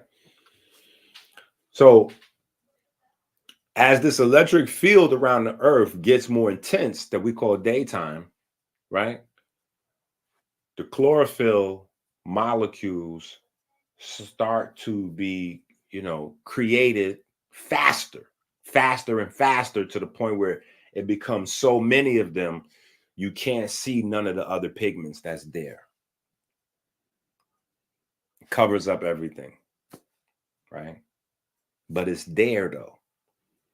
It's there. It's there. It's in there. But they covered up. And so when the fall comes and that electric field intensity starts to come down, right? You start to see the green breaking up. And back in the days, we thought that the green was turning into yellow and red, to the point where the little elementary school songs we used to sing and shit was about the green turning red and yellow. And that's not the case. The red and yellow always was there the whole summer long. They was always there. Those pigments was always there, because those pigments are the pigments that facilitate the green. See, something has to be absorbing the light in order to produce the chlorophyll. There has to be other pigments there absorbing the light in order to convert that light, those photons, into electric signals, into a binary code that says initiate chlorophyll now. Yeah. So those are more weather resistant. Those are more weather resistant, right? And then the whole concept of evergreens is totally different than this, because the evergreens have what? Evergreen trees have what? Evergreen trees are loaded with transition elements. And the key to understanding transition elements is that transition elements concentrate hydrogen gas. So this is how they can stay green when the external electric field starts to diminish over the wintertime. They can hold out because they done basically like stored up nuts like a squirrel. You know what I'm saying? They done stored up, they on some other shit, the transition elements. And so this is why people have these Ormus or, platinum group metals. Like they have those concepts now, and then they reference the concepts that might be in the Bible or have older traditions in Sumer and Kemet, right? Because the manna, the holy bread, all of those concepts, even in, mass, we eat the cracker and all, those concepts come from those evergreen trees, because the evergreen tree, the tree of life, it has roots in all these ancient traditions. But the problem is we're divorcing these ancient traditions from science because niggas don't want to read. So they don't have the ability to sit down and study long enough to reconnect their generational health. Because that's what I'm doing. The inheritance that we got from our ancestors in terms of all these wild ass stories.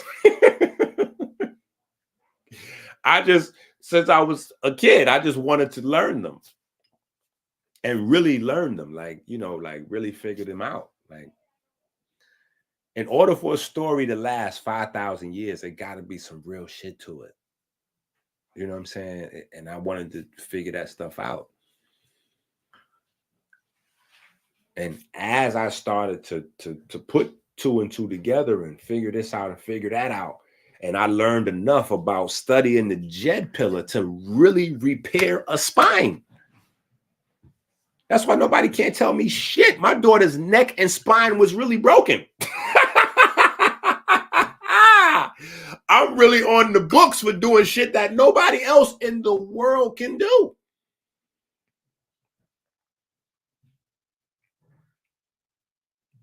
So, and it's principles of how did you do it? Oh, I used the mama Tommy. I used the swatch.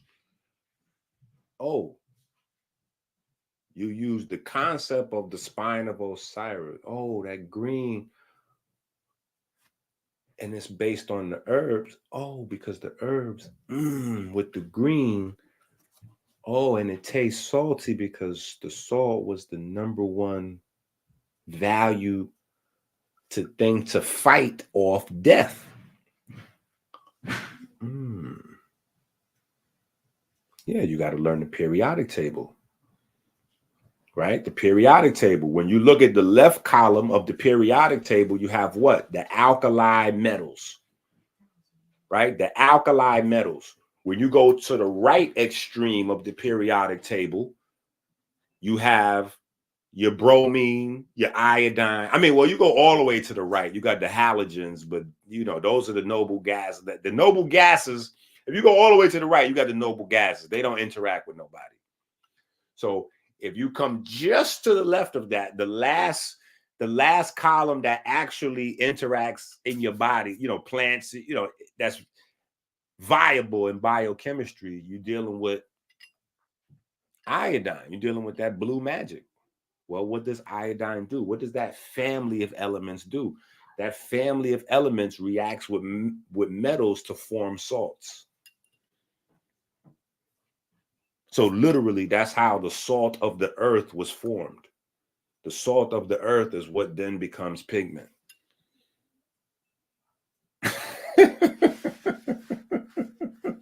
The pigment is what interacts with light.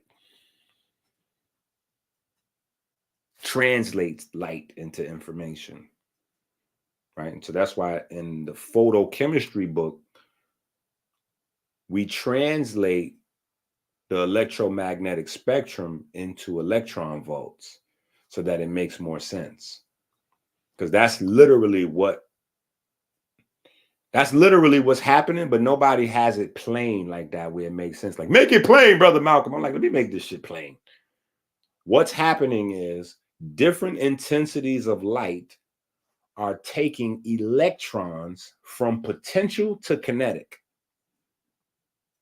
That's what we need to talk about. Potential to kinetic.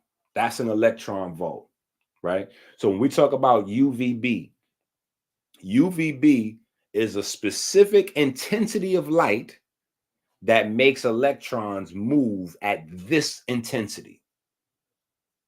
And so that specific intensity is the intensity. It's like when you get a recipe and the shit like put your oven to 325 for 20 minutes. If you put your oven to 310, it ain't gonna cook. The middle ain't gonna be done. If you put your oven to 375, you're gonna burn up the damn food. You gotta put it to 325. So UVB is like that 325. You know what I'm saying? That's the specific energy that's required to move the bonds, right? To get the cholesterol, right? The bonds in cholesterol to start Harlem shaking, right? To do the gritty. Yeah.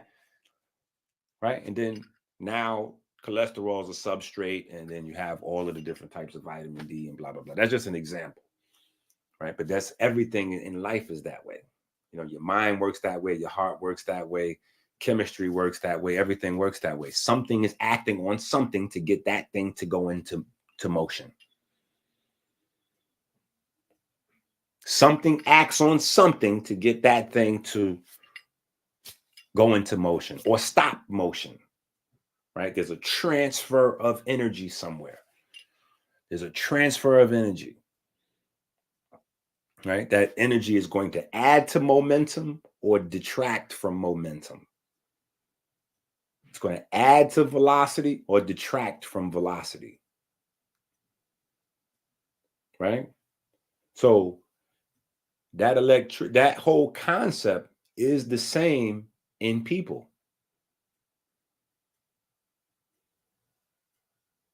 All these other pigments facilitates melanin. All these other pigments facilitate melanin.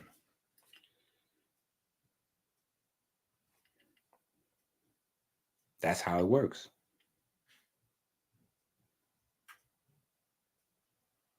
So that's why scientists are finding over now. Now the rockets are, and the rockets red glare. The bombs bursting. Yeah, the bombs are bursting in the air now. They're just waking up. They're getting it. They're getting it. All of these other pigments, shit we've been talking about from book 1, Melanin versus Diabetes, book 1. Open up Melanin versus Diabetes, book 1. This ain't, we ain't just start this. We've been, this is our wave. You open up Melanin versus Diabetes, book 1. Let's find a page with it on there. Let's find a page with it on there. If you open up Melanin versus Diabetes, book 1, right? Because remember, the concept is about the study of electromagnetic tissue. That's a concept that we came up with. That is our intellectual property, right?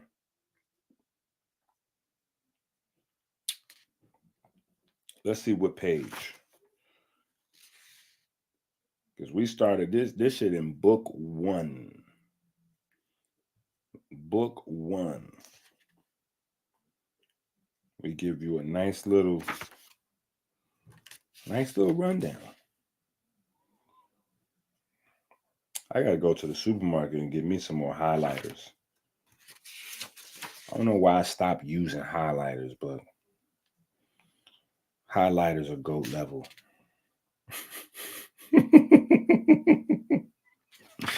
The more active you get in your library, the more highlighters you're gonna need. So that way you ain't gotta look crazy in books.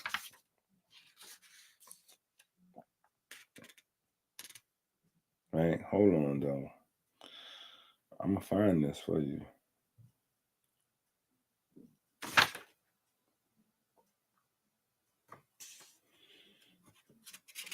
I think I passed it because I'm going through too many pages now.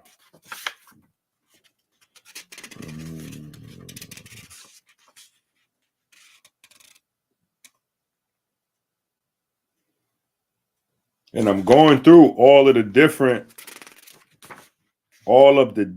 pigments. They all in here, but I'm looking for the exact paragraph where I kind of laid them all out in one,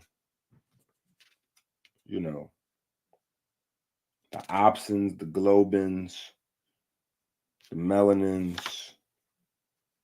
Oh, here you go. Page 24.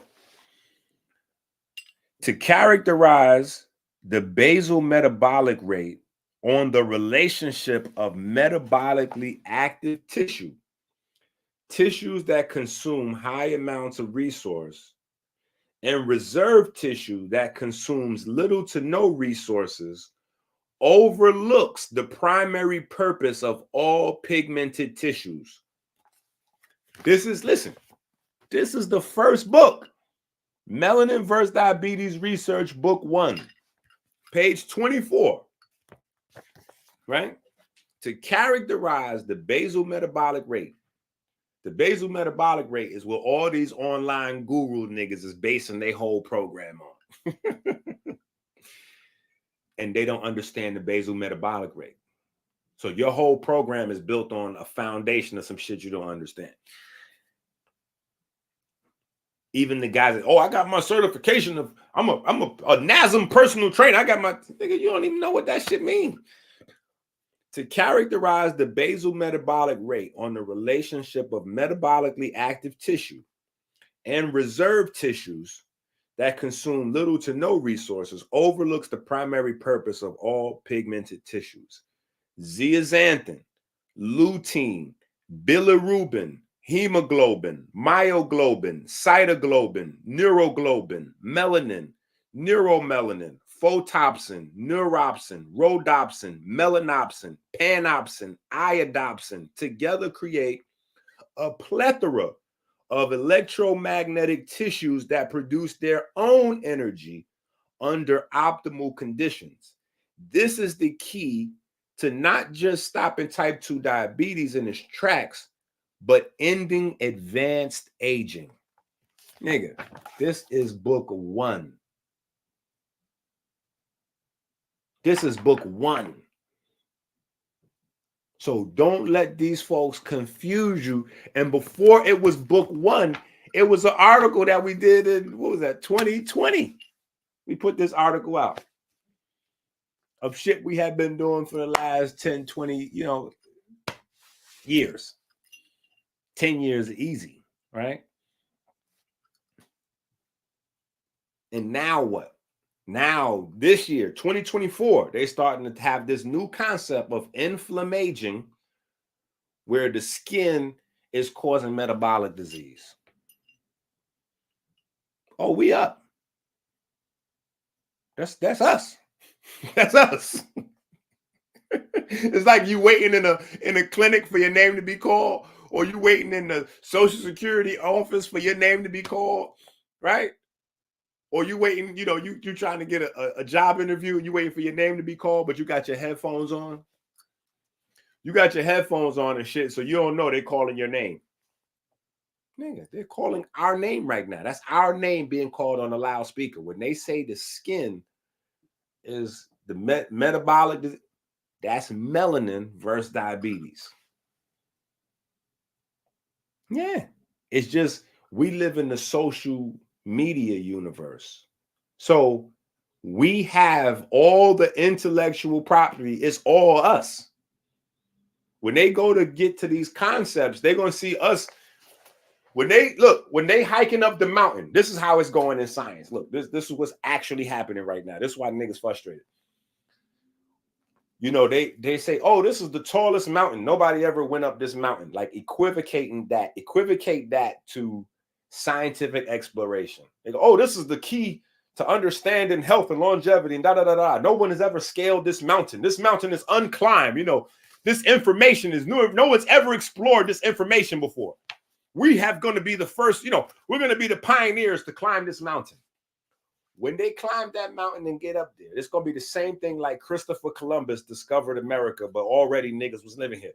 When they get to the top of that mountain, they're going to see they're not even going to see us up there. They're going to see ruins of us. They're going to see like trash that we left on the floor, melanin versus diabetes signs, or y'all just got there? No, we already been there. No. Just come clean now and say, the guy with the gold teeth. Remember, doctors don't have gold teeth. They don't know what they're talking about.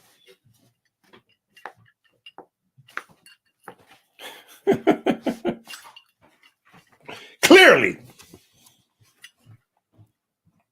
Because this is the first book. So as we're getting to these newer concepts that they're throwing around, like ferroptosis and inflammation and all that, we're not for 1 second going to allow anybody to think that these are new concepts.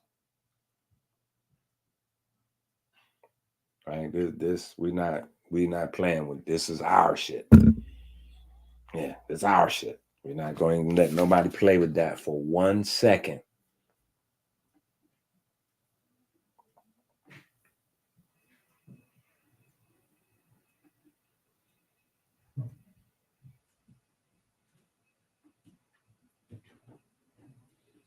Yeah. But that's what that whole concept, that mythological concept of second sun is. It's the personification of the sun on earth. Right? And when we think about that, it's like, okay, we're waiting for a person of it. No.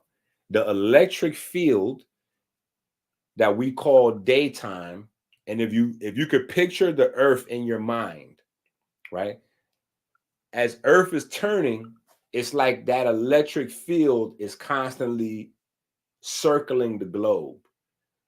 So that's the Ouroboros. That electric field is circling the globe and swallowing itself at the same time, right? Because the night swallows the day. The night swallows the day, even though we know the stars are always there, right? We know the stars are always there, right? But the daytime is perpetual. The day on the earth is perpetual. When it's nighttime here, it's daytime there. When it's daytime there, it's nighttime, you know, it's perpetual, right? But that electric field that represents the intensity of the light coming through the lens, which is our magnetosphere. Our atmosphere acts as a lens, like when you use a magnifying glass to kill ants, right? You're intensifying the light that's going through the lens.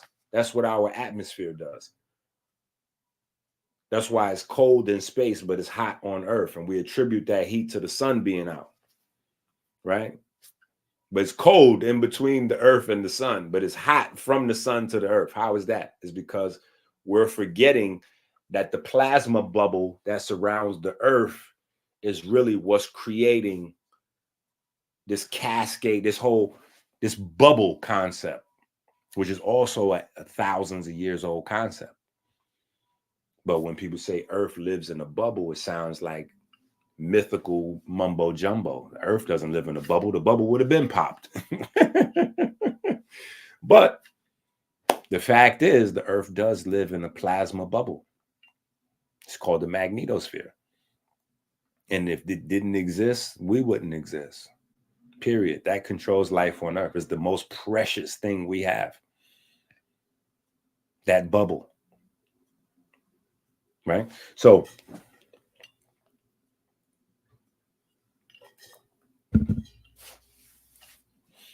this is how we get to the melanin vitamin, right? Because when we understand, we go back to that original concept, right, of one cell being fertilized and then making a whole bunch of cells. Now, your lifespan is categorized by what phase that cell is in terms of reproduction.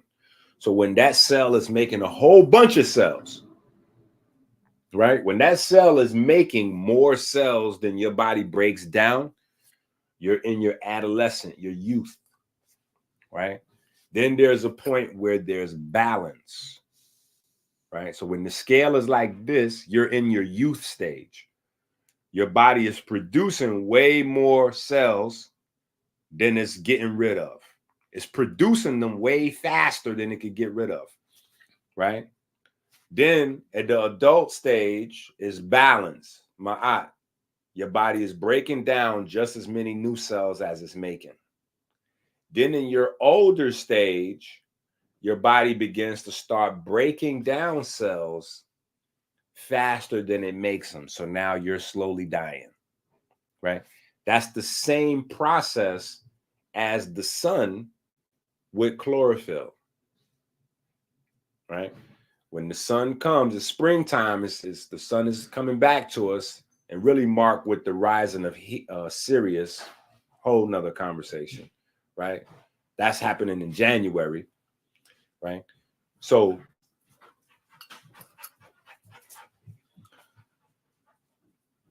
that's the period of infancy, right? That's the period of infancy. So now it's making a whole bunch of chlorophyll to the point where now everything is going to get real green, super green. That's the vitality, summertime, right?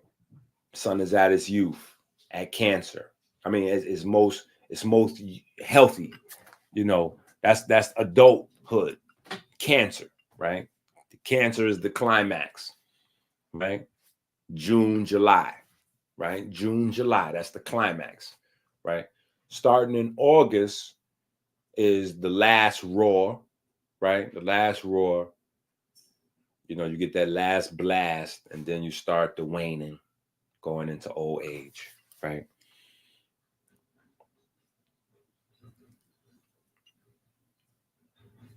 Yeah, right. And so what's the difference maker? What's the difference maker? Electricity. What's the thing that bonds people? Electricity. What's the thing that bonds atoms? Electricity. How do we stimulate cellular growth? Electricity. Well, what does that look like? In the physical space, in terms of your muscles, you contract them and relax them with resistance. That's exercise, right? That's how you stimulate electricity in those tissues. In terms of the hard tissues, like the bones, etc., pause, right? Hard tissues. You got to relax.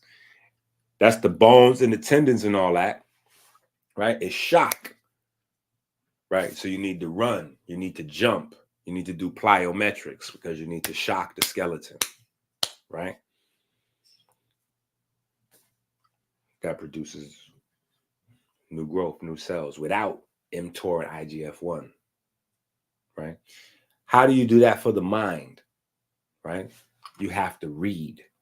I was just talking with one of my brothers, right? I love him to death, but I'm trying to get him to understand this concept of reading books.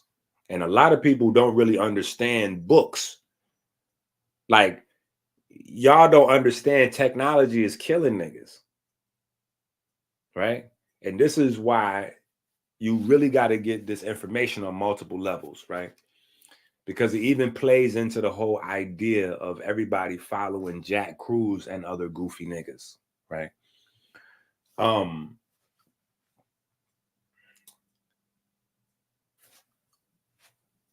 He's telling me, I'm like, yo, bro, you got to read books. And when I'm pushing books, right? People think I'm just pushing books because I'm writing books. So in their mind, it's a natural inclination to like give pushback to a person that has a burger restaurant that's telling you you need burgers, or a person that has a cigarette business that's saying your cigarette's good for you.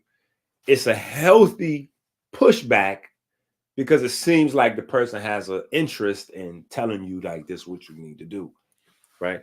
But it's only two other ways really to get the knowledge, right? Either you're doing audio books, right? Or you're reading, but you're reading ebooks, right? So here's what we need to know about reading ebooks, right? Which is the reason why I never really like ebooks anyway, because I don't read ebooks. That's like somebody recommending a product to you that they don't consume. Like, I don't do ebooks ever. I do, like, I may have read 2 or 3 ebooks in my entire life. And that's because some unique situation each time. Like, I don't do the ebooks, right? Because screen time literally kills your brain. That's one of the things we talk about in these two books, the orthorexia book and the autodidact book, is what is the exact number? What's the exact number of the exact nutrients that you need to build up your eye in order to be able to withstand your daily amount of screen time and cell phone and this and that? And if you don't have that nutrient as a prerequisite, every time you look at your phone, every time you look at your computer, you're killing yourself. That's why macular degeneration is all of a sudden, along with the rise of devices, macular degeneration went through the roof. And as macular degeneration goes up along with Alzheimer's and dementia, because they all go together. We're forgetting that our eyes are a part of our brain. Like, you can literally see a part of your brain. Your eyeballs are a part of your brain. We treat them and think of them as separate entities, but the eyes are extensions of the brain. Anything that destroys the eye destroys the brain. Anything that destroys the eye destroys the brain.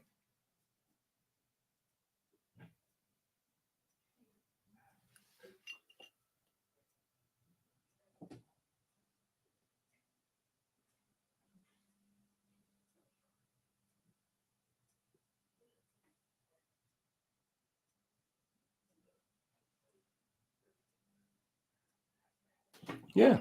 That is a certified fact. That is a certified fact, right?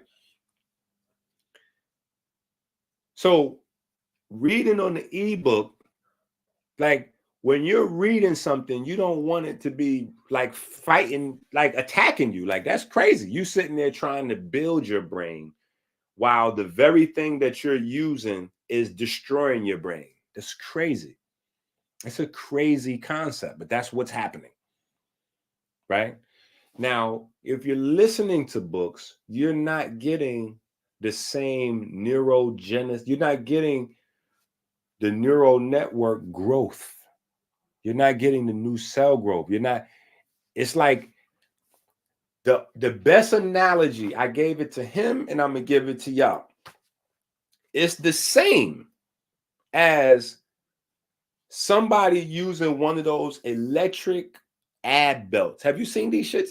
They got electric ab belts where you put the belt around your abs and it's just working your abs out by itself. There has been nobody on earth that went from having a fat belly, and they put that belt on, and then all of a sudden, in a week, they got abs. The book is the gym.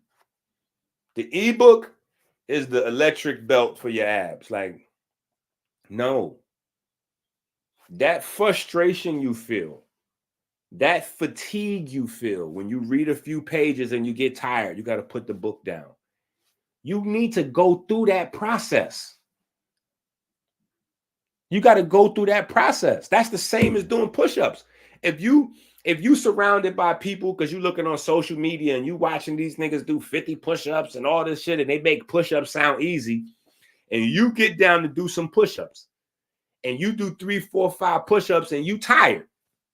And so you stop. You embarrassed. You don't want to do no push-ups no more because it's difficult. You don't realize that you're never going to get better. You have to go through that pain. That pain is the healing signal. When you get the 4 or 5 push-ups and the lactic acid build up and your muscles start hurting, that pain is the signal that's going to go to your brain and tell your body, okay, we have to be able to utilize oxygen better to keep our lactic acid down lower. We have to be able to build up the muscle a little bit more dense so we can get from 5 push-ups to 7 to 8 to 15 to 20. Chase just flexed on me and Caleb this morning. He like, yo, I'm about to knock out this quick 15, 20 pull-ups. Yo, this nigga bust out a nice clean set too. But you got to build up to it. You don't get to being able to read 10 pages before you could consume 2 or 3 pages. You don't get to be able to sit down and read half a book before you could read a chapter, right? You got to build the mental muscles. But our society is retarding these mental muscles. And this is the reason why Alzheimer's and dementia is going up.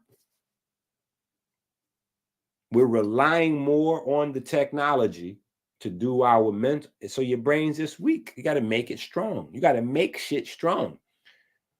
Hormesis. That's what hormesis means. That's why we use the term hormesis training. Hormesis is about a little pain signal, generating purposeful pain signals. That pain signal you generate is the healing signal to your body to tell you, oh, we got to get stronger right here. So you got to do mental, you got to put your mind in tough mental space in order for your mind to get stronger. You got to put your bones in a tough physical place in order for your bones, the crystal lattice structure, to convert that pressure into electrical signals to tell you your osteoblasts and, let's build up. Let's grab the vitamin C and the lysine and begin to start building collagen in tissues. And right, you got to put your muscle in situations so your muscle takes the leucine and the this one and that one and starts to go, okay, let's build up these muscles. And it's not just diet. It's not just eating these foods. If you put the foods in your body and you don't have the signal, you don't generate the signal for transcription and translation. This is why we have a whole book on how exercise, right, controls transcription and translation. Like literally, this we're not writing these books for play. So it's not just about, like we heard from Sabi, oh, you just got to eat the food. No, that's not the case. You don't just got to eat the food. That's why there's a 50-50 success rate with herbs and diet. Because some people have the lifestyle where all they will need is the herbs and the food, because they're already in their lifestyle, they already creating the right transcription and translation factors. They just don't have the resources for their body to execute on the signals that they're inputting. But the rest of the people, whether they got the resources or not, they're not generating the signals. They need to create the right methyl markers and remove the wrong ones. They have the wrong parts of their code silenced. So they have to remove, they have to take them joints off of mute. They got them shits on the mute button. They got to remove those off the mute button and get those to start speaking louder and put the mute button on the other ones. Oh, this is where, oh, okay, this is disease. Okay, let's mute this, mute that. This is longevity. Oh, okay, let's turn the volume up on this. Yeah. That's literally why we have a whole text on how exercise translates to the electrical signals that tells your DNA and RNA what to do.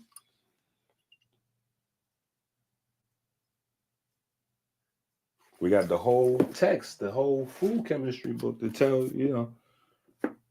so you understand the food part, right? We got the gold book. The gold book, listen, this is the gold standard.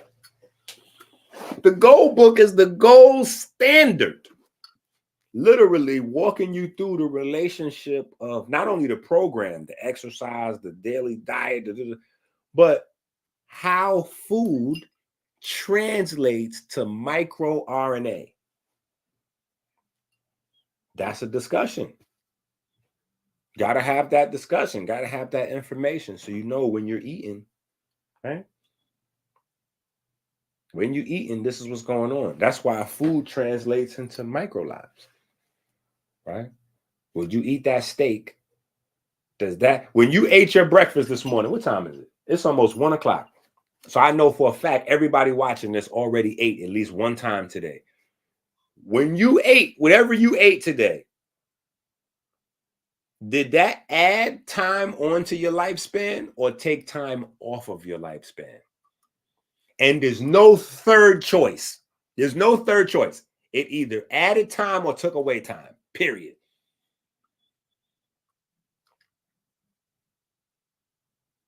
What you ate today added time or took away time? What you ate today translated to a healthier vagina or a healthier penis or unhealthier vagina, unhealthier penis, right?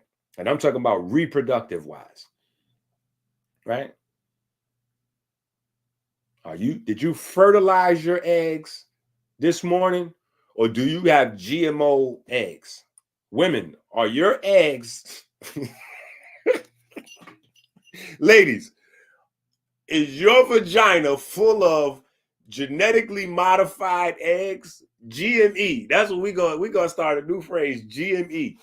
Ladies, are you walking around with genetically modified eggs, or do you got organic eggs? What do you got in between your legs right now? Hey, where's the fellas, right? They got the GMS going on, right? Do you have genetically modified sperm, or do you got the organic sperm? Right? We got to have these conversations.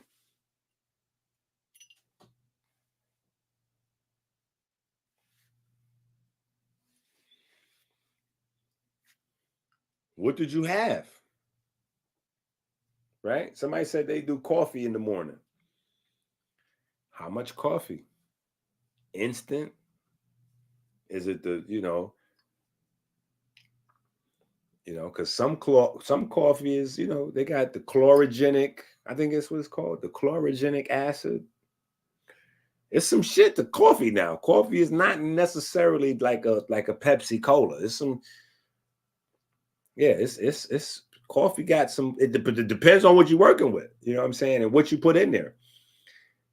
You know what I'm saying? Because when we read about the health, just like a lot of this stuff on the internet, we'll read some stuff, but it may not apply to what we're dealing with. Like we'll read about olive oil, but then we frying it, adding crazy shit to it. So that ain't, none of them health benefits ain't coming from your olive oil, right? So if we get a coffee and maybe we got, high quality coffee, but we added different sugars and whipped creams and milks and all kind of crazy other stuff to it. Ain't no health benefits in your damn coffee, right? So it's just, you got to have the straight coffee, like no additives to it, and it got to be high grade. You know what I'm saying? But coffee has some serious benefits to it. Coffee is borderline a drug. You know what I'm saying? Like coffee got some benefit. It's some science to coffee now. So we can't throw coffee under the bus. We can't throw coffee under the bus. But I don't know what people have in their coffee. So I don't know what type, and I don't know how it's made, and all those things have, but we all know what we ate this morning. Right? So did you have a cup full of blueberries? Did you have a cup full of greens? Did you have some tangerines, some pineapples, some sweet potatoes? Did you have that, or did you have pancakes and waffles? Did you have eggs and sausages this morning? Right? Did we have a Subway sandwich today? Did we have a Subway's? Did we have a Subway sandwich today already? Or did we have 2 meals already? Did we have egg, sausage, and then we followed it up with burger, fries, or maybe a Subway's, or what did we have? Like,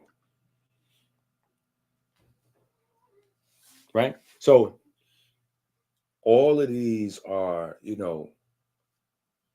science, all of these things, you can extrapolate from the natural relationship, just studying what's going on. So, right, bringing us back to the focus, right? This is what generational health is about, right? So understanding chemistry as it relates to people. That's the thing that made science in school so boring to me personally. As a person that loved science, that loved to read and study science, I was like that in school in science class. It was killing me in science class. I had to wait till I got home to get into science because in school it was boring. It didn't relate to me. I needed it to relate to me for it to, for it to be meaningful, for it to be exciting, for it to be something I was passionate about learning. Right? And our kids are passionate about learning science. Every kid. It's just whether you tap into it or not. Because a young girl exploring her vagina or her breast, that's scientific curiosity. A young boy exploring his penis, he jerking off, he masturbating, he trying to, that's science. He in school, he get his first hard on, he embarrassed in front of the class, like that's all that science. A parent trying to figure out how to get their smaller children, you're 4 years old, you're 6 years old, how to get them to relax.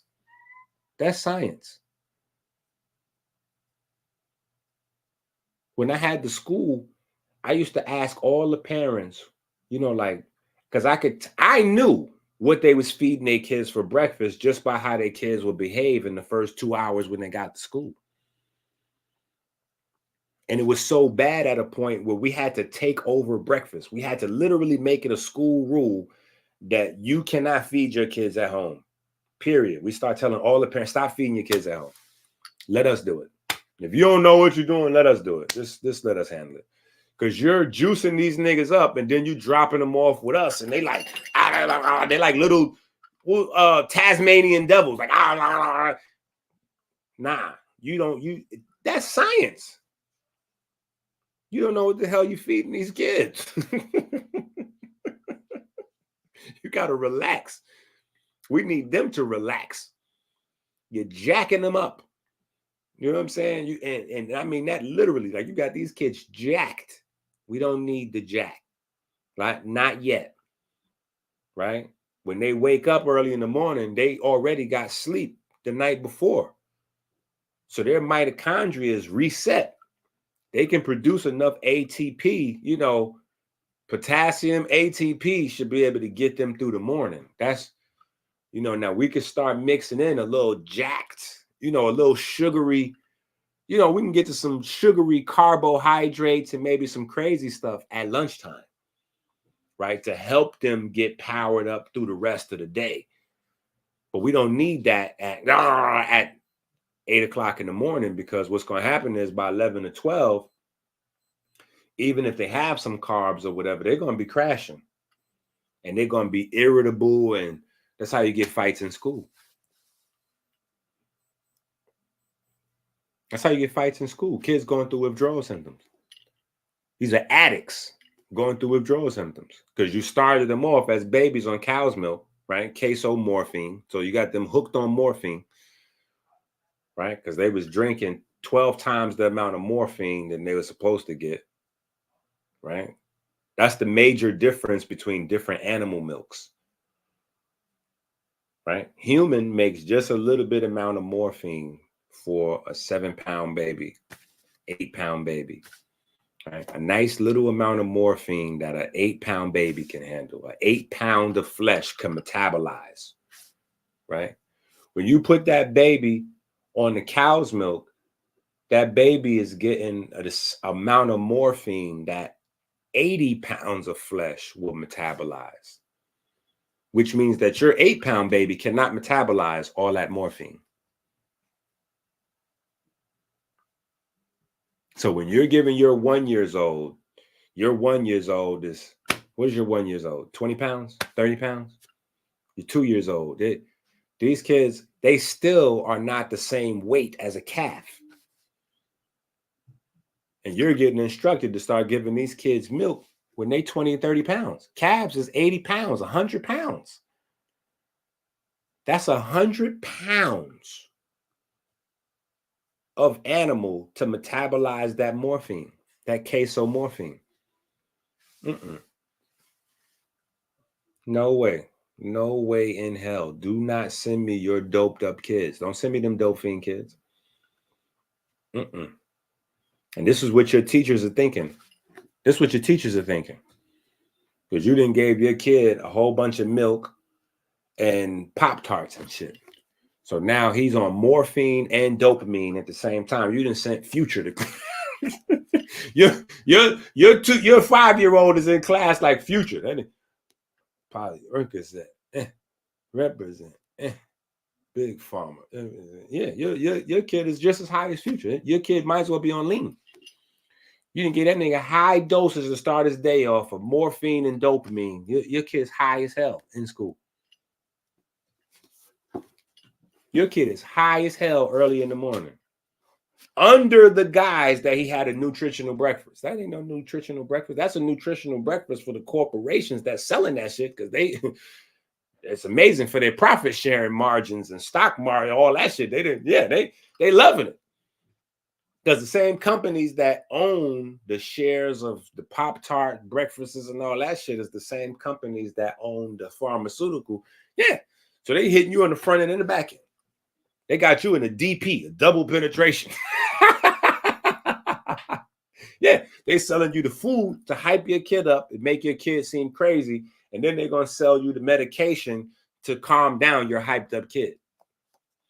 When really, it is the drugs acting on the mind. The mind is the substrate, right? It's the drugs acting on the mind, right? It's the drugs masquerading as food, right? The drugs masquerading as food.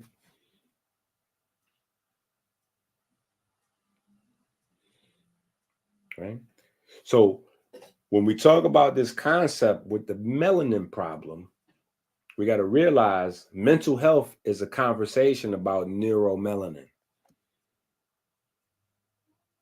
So as people are worldwide, oh, mental health, we got to discuss mental health. We really got to discuss neuromelanin. We really got to discuss the heart and its relationship to the brain.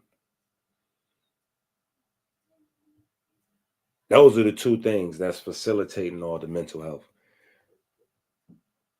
That's why so many tests now showing the concrete evidence that the cardiovascular system is the driver for mental health.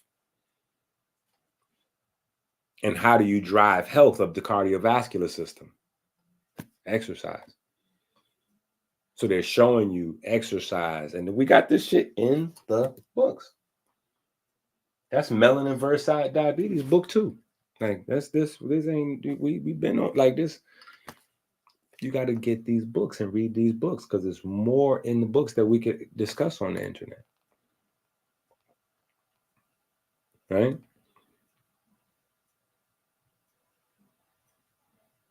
But when the conversation becomes, oh, well, you know,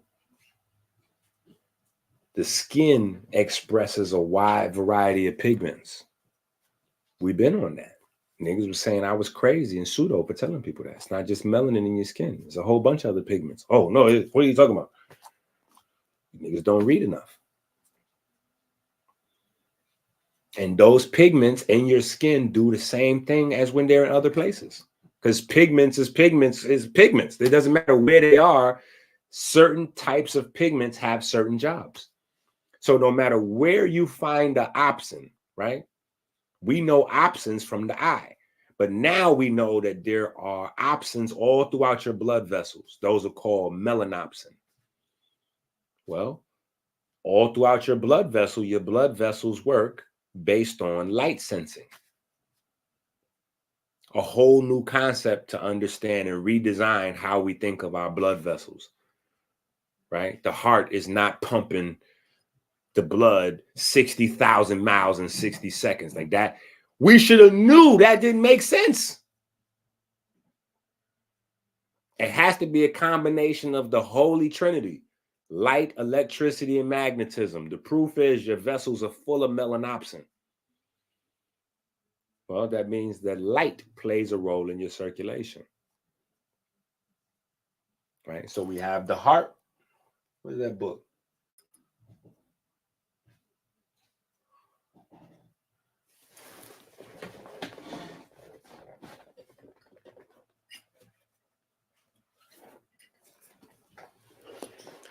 We have the heartbeat book, right? We have the heartbeat book, Music to My Ears, right? Where we talk about magnetism in the blood. Your heart is magnetic. Oxygenated blood and deoxygenated blood are paramagnetic and diamagnetic. Right? We had to, it's common sense. We should already know. Any moving electric field is going to create magnetism. Right? We already know the oxygen does what? Oxygenated blood has what? Fresh electrons. Right? Fresh electrons, because we should know the difference between electrons and protons, even if they're disguised in a lot of the conversation as energy and antioxidants, right? So electrons are discussed as energy, or if they're carried as an antioxidant by the carrier, right? So if you're talking about the carrier of electrons, you're calling it an antioxidant, right? But electrons in and of themselves will be discussed as energy, right? If you're talking about protons, protons are usually going to be discussed as a pro-oxidant or a oxidant or a radical species, right? Different names, different terminology, same shit. All comes back to the relationship of hydrogen, a proton and electron, right? All science is based on that. Acid-base reactions, all that shit, that's, yeah. It's all the same. It's all binary, right? Acid-base, antioxidant, oxidant, electron, proton. It's all binary. All the way up to alkaline, acid, or anabolic, catabolic. All it's the same seesaw or scale, right? It's the same scale. That's why the scale concept is so crazy. The scale concept is so crazy. And we thinking, looking at that scale, that ancient scale, right? The weighing of the heart ceremony, we're thinking that we're looking at that ancient scale, we don't get it. But we measure, you will have people tell you that that's mythological and non-scientific, as they're also telling you out the other side of their face that we need to eat, alkaline food because the pH of the, I'm like, are you niggas insane? You understand that pH is a scale? Wait, you understand that pH is a scale, nigga? So how you get to say that that's not scientific and then say that what we need to pay attention to is this scale right here? What are you doing? You don't understand that this scale is based on that one. You just don't understand that this scale based on that scale. That's all. You don't understand the nucleophile and electrophile, right? Hydrophobic behavior, hydrophilic behavior. You not understand all this binary built on one on top of another. One on top of another, on top of another, on top of another, on top of another.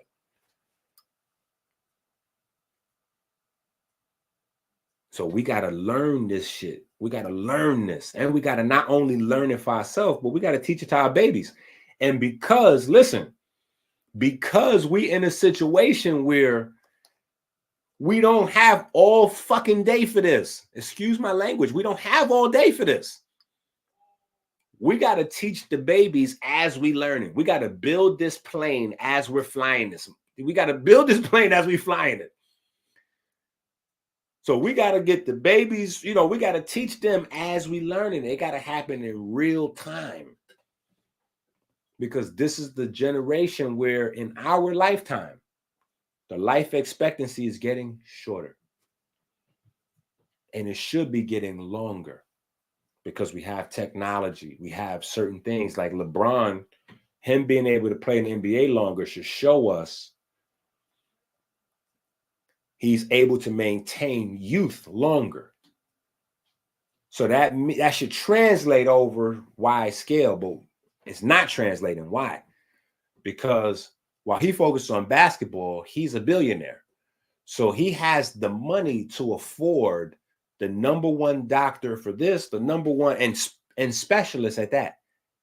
He's not dealing with just a number one doctor. This nigga got the number one foot guy, the number one ankle guy, the number one knee guy, the number one aerobic, like he got. Realistically, our kids ain't going to have that. And they don't need that, to be honest. They just need the information themselves. They just need the knowledge themselves. Otherwise, we're going to continue to focus on letting them inherit money. And we see that don't mean nothing. That don't translate. Why is it that people that work to make big businesses, they let their children inherit the business and their children run the business into the ground? Or why is it that people that work to get their big house and pay off their house and let the kids inherit the house, and then the kids, screw off the house, sell the house for pennies, or they go into bankruptcy, let the bank take that? Like, why do the kids lose the house or lose the company that their parents work to let them get an inheritance? Because they didn't have the information to maintain the infrastructure that they didn't have the information. If they don't have the information, they won't have the inspiration. Inspiration and information goes hand in hand. Desperation and ignorance goes hand in hand. So inspiration and desperation are ops. Inspiration and desperation are ops. Those are opposites. That's why supreme mathematics starts with knowledge. It starts with knowledge. Knowledge, information, inspiration, action, wisdom, understanding. All those things are in one space together. Acid, catabolic, those go on the other side. With ignorance, lack of knowledge, lack of understanding, mental frustration, all those comes from not having information. Being uncomfortable in a situation. You're uncomfortable in a situation you're in because you don't have the information to navigate in that scenario. Whatever that scenario is. Even if it's some old, you in the neighborhood or you in a different neighborhood. And there's certain type of guys that's, like you see certain type of guys, they look threatening. So you're uncomfortable because you think in your mind, oh, I need a weapon. Or, man, let me take my phone out in case I had to press 911 real fast or whatever the case may be. Because you don't have the information how to navigate around being by yourself without a weapon. I go outside without my cell phone. You know what I'm saying? Like, I know how to navigate. I've lived in all of the most dangerous cities in America. And the people watching this video know it to be a fact because most of the people that watch these videos, they know me from their place. People in LA know me from LA. They remember, I remember when Inky was out here doing the work out here in LA. Yeah, we remember. No, I remember Inky was out here in Houston and Dallas. No, Inky was out here. Yeah, Inky was out here. No, he lived in Atlanta before. No, I remember Inky used to live in Atlanta because no. Inky used to live in Philly because when he was in Philly, no. Inky used to be with B Gabs and them out there in Chicago. No. Inky used to be in Chicago all the time. I know, I remember that because I was out. Yeah, nigga, I was all, yeah.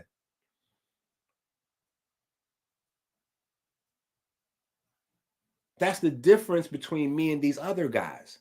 These other guys want to sell you a bunch of stuff so they can make money and then run off and be around celebrities. They want to be with celebrities because they want to be a celebrity. So that's what they trying to run away from the people into celebrityhood.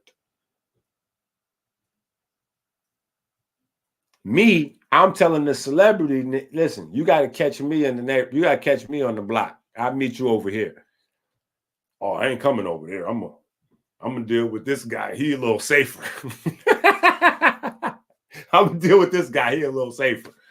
You said you taught him the info? Okay, cool. I'm gonna just go ahead and get the water down because he a little, he a little safer. He got sandals on. He, maybe he wear an afro or something. He a little safer. We don't know, Inky. We can't tell the difference. You still got your chain and your gold teeth and out. We don't know what's going on with it. Yeah, you do.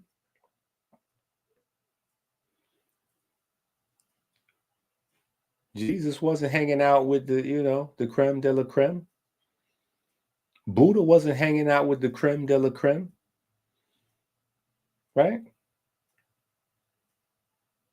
It's potential. You got to go where the information is needed. It don't make sense to be hanging around a whole bunch of vegan people thinking you're going to be a vegan teacher. Why? Them people don't need the information. They're already on the plant-based.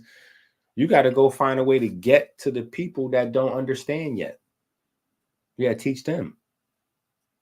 And if you're going to speak to people that's already on a plant-based diet, or if you're going to teach exercise to people already exercising, you have to come with a level of information that surpasses what they already got. And most people not willing to work that hard, which is why they still not getting these concepts. They still having meat versus plants conversation, when that's not the conversation. The conversation is pigment and fiber. That's the conversation. Pigment and fiber. Why? Because life is about what? Light and water. That's it. It comes down to light and water. The more light and water you get into your body, the healthier you are. The less light and water you got in your body, the more unhealthy you are. That's just it. So how does your body get light in? Pigment. How does your body get water in? Fiber. More fiber, more water. More pigment, more light. What we doing? Shit's simple, right? Then we go deeper though, so we get to understanding. Well, how do we understand fiber? Now we got to get into understanding fiber in your body is biochemistry, but understanding fiber in and of itself is actual chemistry, right? So we got to think there are certain significances, like certain numerical signatures, like certain, and this is why we had the algorithm. The algorithm book, very important. This is the sublime mathematics of diabetic arithmetic, right? 24 hours a day, 24 atoms in glucose. 24 hours a day, 24 atoms in glucose. That's not 24 hours in a day, 24 atoms in glucose. Right? Your pH needs to be at 7.365. Well, there's 7 days in a week and 365 days in a year. None of these things are accidental. This is how the science go. Now, we making the shit more complicated than what, like, it's because you listening to people that don't understand what they're talking about. So they're going to tell you, oh yeah, well, on the 22nd day of December, the sun goes down and that represents the death of the Holy Sun. And on the 25th day, 3 days later, the sun is resurrected. And blah, blah. Okay, but what's the relevance to that story? Why was that celebrated? Because in the grand scheme of things, nobody would really care if it did not have a significant impact on people. So what's the significant impact? The significant impact is we're talking about the translation of light to sustenance, which is why the green man represents what? The body, or the body of Christ is the conversation. There's a body of Christ. You go to mass, you eat the body of Christ. That's going back to a reference point of the green man. And the green vegetation represented the body of the green man. And that's where you got your longevity, your health from, the green vegetables. Why? Because the green vegetables concentrates what? Pigment, fiber.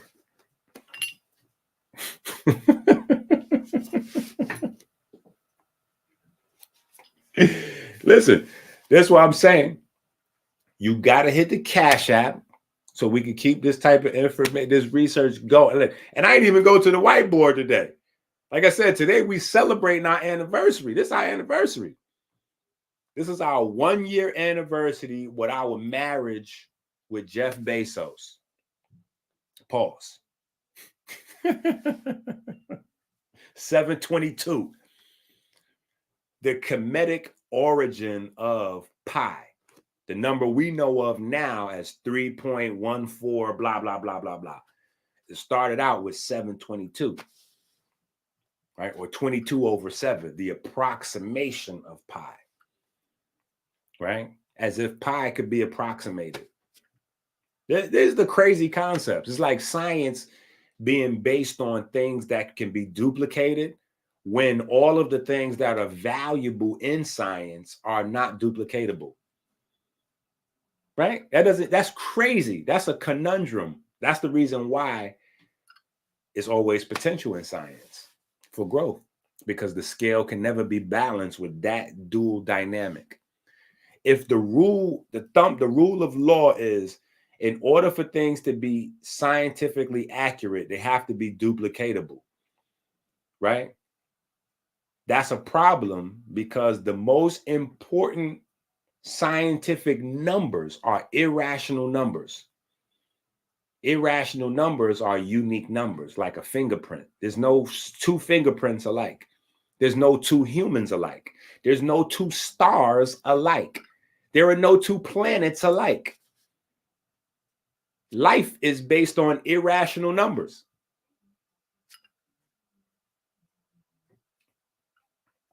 Right?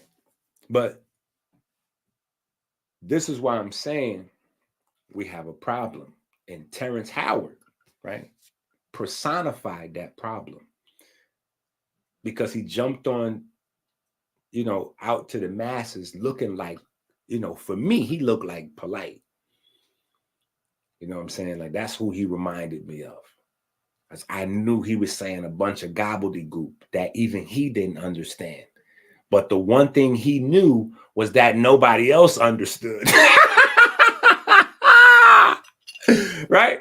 So we got to use that Terrence Howard moment as a way to do two things. A, go, it's in our blood. We are attracted to science. It's in our blood. But we can't never get caught slipping like that again. When we get on the national scale and they put a camera in front of us and we talk about we scientists and we represent the people, we got to talk that shit. And not just talk that shit, we got to know that shit we talking. Our kids got to know it. We can't keep passing on generations of kids that's dumb as hell, especially when it comes to themselves. You got kids that know how to make apps, kids that know how to, beat the algorithms in social media, kids that's, they're physically gifted. They can jump from the foul line or like, what's her name? Simone Biles, I think her name is. The best gymnast of all times and blah, blah, blah. She know how to do 3 flips and 4 flips in the air and all kind of shit. But she don't know how her mind, she can't understand the connection between her mind and her heart. Right? This is Simone Biles, the greatest gymnast in history. They're labeling her the GOAT. She's never lost a gymnastic competition on the worldwide scale, right? Why did she have trouble in 2020 in Tokyo? Because she didn't know Dr. Inky. She needed Dr. Inky. She needed me to tell her, listen, the problem you're having in your mind can't be fixed with drugs. The problem you have in your mind has to be fixed in your heart. So now she's spending a whole bunch of money with therapists, right? Listen to this. She's spending a whole bunch of money with therapists because she got it. So they know, oh yeah, we're going to charge her $5,000 an hour or whatever crazy shit they charging her. And she's going to attribute her getting well to her having these therapy sessions. When really the reason why she's getting well is because she has a very, very solid relationship with her husband. She has a very solid relationship with her husband. And that love is affecting her heart, giving her peace. That's what she needed. She was living vicariously through her work. And as she became the most decorated gymnast in history, the risking the life, the work starts to make less sense. The mind is wandering. She no longer can maintain the physical and mental connection while she's doing in the middle of shit, up flipping up in the air. She's losing sight of herself.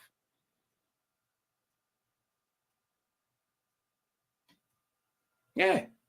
She needed heart work to be done, not up here, here. That heart work is at home, right? That heart work happens at the house, right? We got to get all this we got to get them concepts down, right? Because these is not new concepts. These are ancient concepts that we strayed away from, right? You got Kemetic scholars running around looking super stupid, right? Because they talking about they Kemetic scholars, but they don't understand the weighing of the heart ceremony at all. Only thing they could tell you is the surface level outer meanings of different things. Well, the heart represents, you have Heti and then you have the Ib.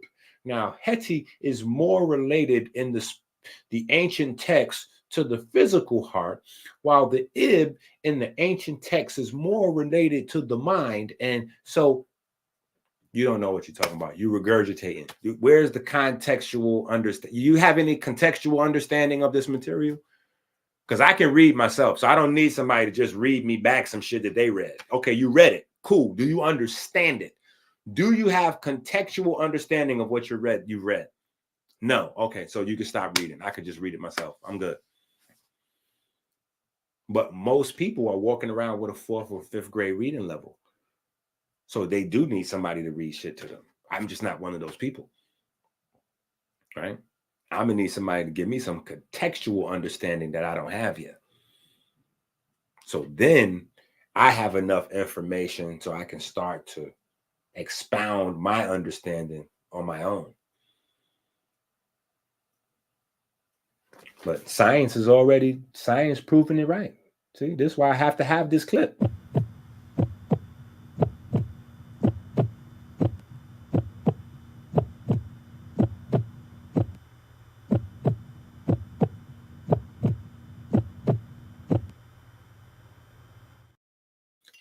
People still don't understand that. Like that's that right there is the most craziest confirmation of ancient science of all time. The brain literally beats boom, boom, boom, boom, with your heartbeat. When you put your hand on your chest and you feel your heartbeat, your brain has to maintain that same rhythm with your heart. If your brain loses the beat,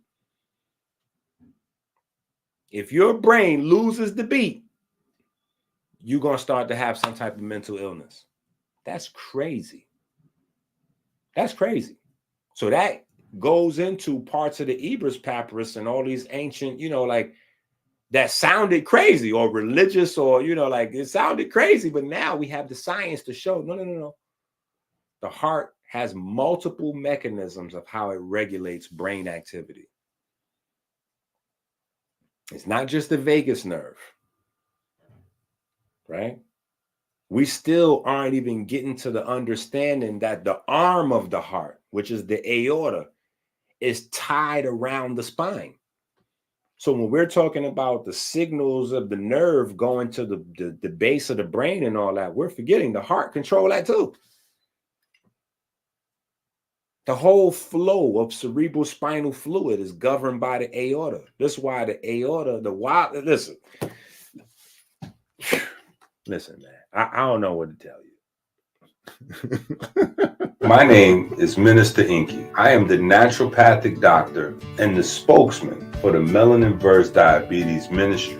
Every time you go to the supermarket without the electrician grocery shopping list, it's like putting a loaded gun to your head. Stop playing Russian roulette with your life. Help us make America great again. Learn how to save time. Learn how to save money with the electrician grocery shopping list on Amazon now. Go to Amazon now. The life you save may be your own.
that shit right there.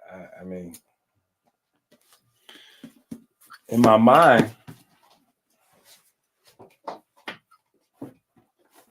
I be feeling like I'm making it as plain as possible. But sometimes I feel like we're missing it.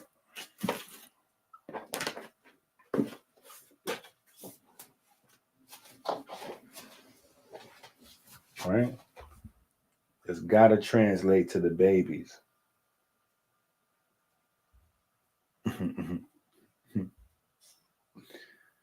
Listen, that you suppose thank you. I appreciate it as a compliment. That's what the whole. That's why we had. So you know what I need to do? I might need to pull them joints out, and we might need to have like a. You know what I'm saying? Like a binge. Like we might need to binge watch the Soulcraft series, right? Soulcraft 1, 2, 3, 4, and 5. Right? People might have forgot about them joints. Soulcraft 1, 2, 3, 4, and 5. You might need to binge watch them joints like a series on Netflix. Yeah. Because this is the essence. We got to go to the essence. Right? Inspiration versus desperation. What's the difference? Information. A person inspired has new information to act on. A person that's desperate is in a situation where they don't have information to figure out what they need to do. They're starving for information. A person that's inspired is overfilled. They have real soul food. They're actually, they got information they haven't even acted on yet. They're loaded with inspiration. They're ready to act. Right? So, listen, we got to keep this thing going. Today is 1 year, our 1 year anniversary on Amazon. Definitely let's send in the cash apps. Go to Amazon now, get your books. Right? If you don't have the orthorexia book and the autodidact book, you got to get those. I already know for a fact that you don't have the new book. I know for a fact you don't have the new book. Hold on. I know for a fact you ain't got this. You ain't got these. You ain't got these. Generational health. Wait, I ain't even spelled that right. Oh, there it goes. Yeah, generational health. Right? Oh shit, we too new to be on the first page. We too new to be on the first page. Damn. This book just came out a few hours ago. All right, we got to get, you know what I mean? We got to get this thing going. There we go. There we go. I know you ain't got that one.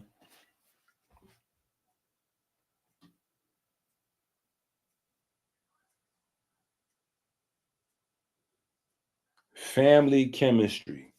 We done went through every chemistry, yo. Yo, we went through every chemistry it is. Yo, we done went through every chemistry it is.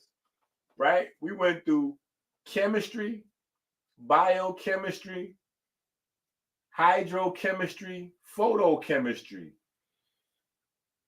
piezoelectrochemistry.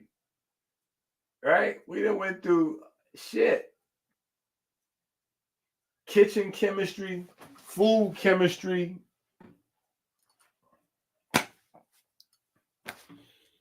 Right? We done went through every chemistry it is, and now it's family chemistry. Right? And this is the first book of the series, the Generational Health series. Right? So we ain't even got no search engine. We ain't got no search engine love. right? We got to get search engine love. We need people hitting Amazon going to find this book so we can start ranking up in the search engine.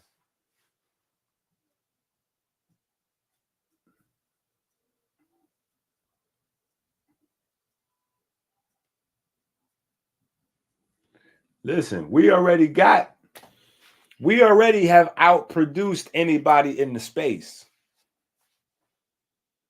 We already outproduced anybody in the space. So that I'm definitely LeBron when it comes to that.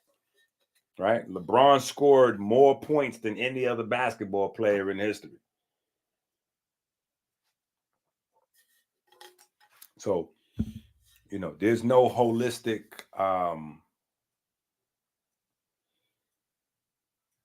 we've outproduced all the other holistic, Dr. Sebi didn't have no books, so he's not even in the game. Even though if you type in Dr. Sebi book, it's 1 million books. None of those books is authored by Dr. Sebi. Dr. Africa probably had about 15, 20 books, maybe.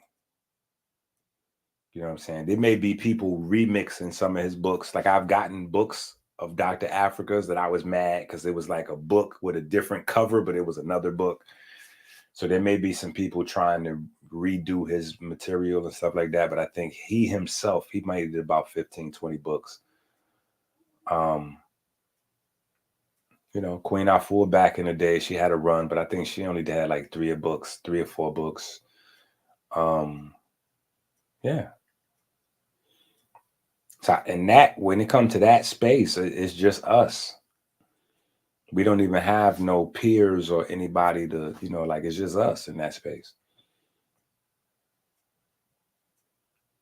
And when it comes to melanin, it's just us once again, because they used to do the melanin conference, but they did the melanin conference and they put those books out maybe 10, 20 years ago and a 3-volume set. And that's the standard bearer in terms of that.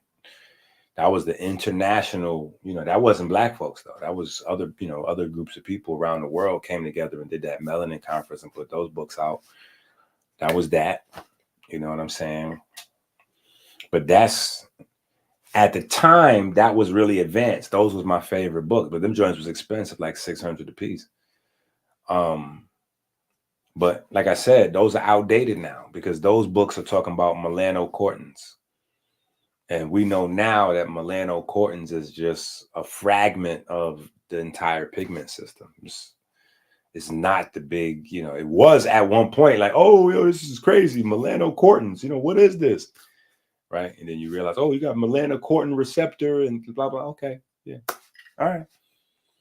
But that's that was just a level. That was like middle school. And the melanin, if you organize melanin to a school, that'd be like middle school or maybe 10th, 11th grade or something. You know what I'm saying? But that ain't it. You know what I'm saying? When you get to the real deal, the college, the graduating, that's us. When you start to talk about real time, how does melanin regulate the entire immune system? Right? As a dendritic cell. Right? How does melanin control and regulate the entire immune system? Right? Or when we talk about melanin as a specialized neuron or neurons as specialized melanocytes because they're the same cell. When I said that 15 years ago, people thought I was tripping. You know what I'm saying? But now it's proven that that's what we're talking about. Neurons are specialized melanocytes. Or if you don't want to say that neurons are actual melanocytes, then you would have to flip it the other way around and say that melanocytes are specialized neurons. But there's no other way to. Scientifically, that's just what it is now. That's when you get to graduate finishing school. When you understand that concept, what I just said, that melanocytes are either specialized neurons or that neurons are specialized melanocytes, then now you get into the upper echelon of conversation. Like, so are you saying that melanocytes are brain cells, or that brain cells are melanocytes. That's exactly what I'm saying. And that's why early in the show, 2-3 hours ago, I was like, yeah, Jew Pukram was onto something back in the days, because Jew Pukram said, she said, this is crazy, because I was watching Jew Pukram before I even had all these kids. Tony was a baby when I was putting Jew Pukram on for Tony to watch.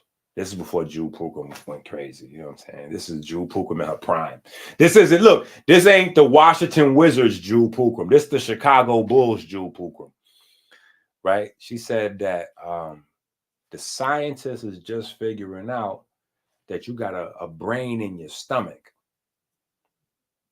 But technically, if we're talking about nerves as brain cells, nerves as neurons, nerves as specialized neurons, then technically you have multiple brains. You know, you can even consider the skin as a brain because of the nerve connection and blah, blah, blah, blah, blah.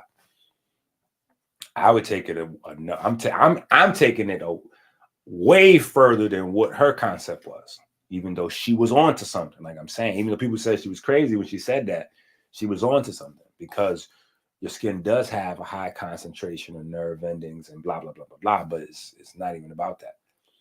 It's about the melanocytes and the behavior of the melanocytes and how melanocytes function. Right? And the fact that we know your eyes are an extension of your brain, literally. And what do eyes have? Eyes, well, until the last 10 years or 20 years, we thought eyes was the only place that had opsins, which is the pigments that absorb light. Now we know that melanocytes makes all those same opsins as your eye cells, right? So all those opsins you can find in your skin because you have melanocytes in your skin, creating them. Yeah. We know that eye cells are specialized neurons. They create pigment.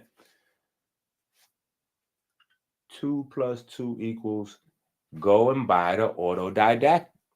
You got to go get that book. You need that autodidact book. You got to go get that and the orthorexia book. You got to get this information. You got to.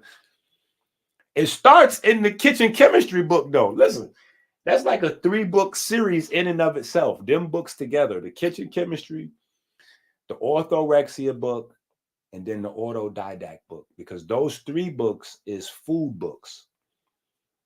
The science in there is mind-blowing, crazy shit, but those are food books. Those are food books. You know what I'm saying? We opened a crazy door in the kitchen chemistry book. You know what I'm saying? Then we went to the orthorexia book, Pulse of the Culture, right? Talking about, you know, we just, I'm telling you, we're on another level with it. Those are 3 food books. 3 food books.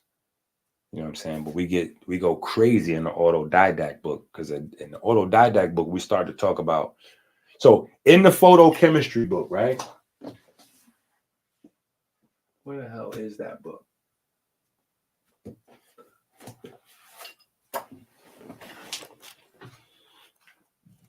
I literally changed the color of the body of this book so I could always find it easy, because most of the books are black except for the gold book, right? So I could find the gold book easy. It stands out amongst the rest of them. This book is purple, right? Purple rain, purple rain. Because I knew this was going to be important to be able to grab, right? But on page, damn near right in the introduction, I think, yeah. We got Roman numeral page 8.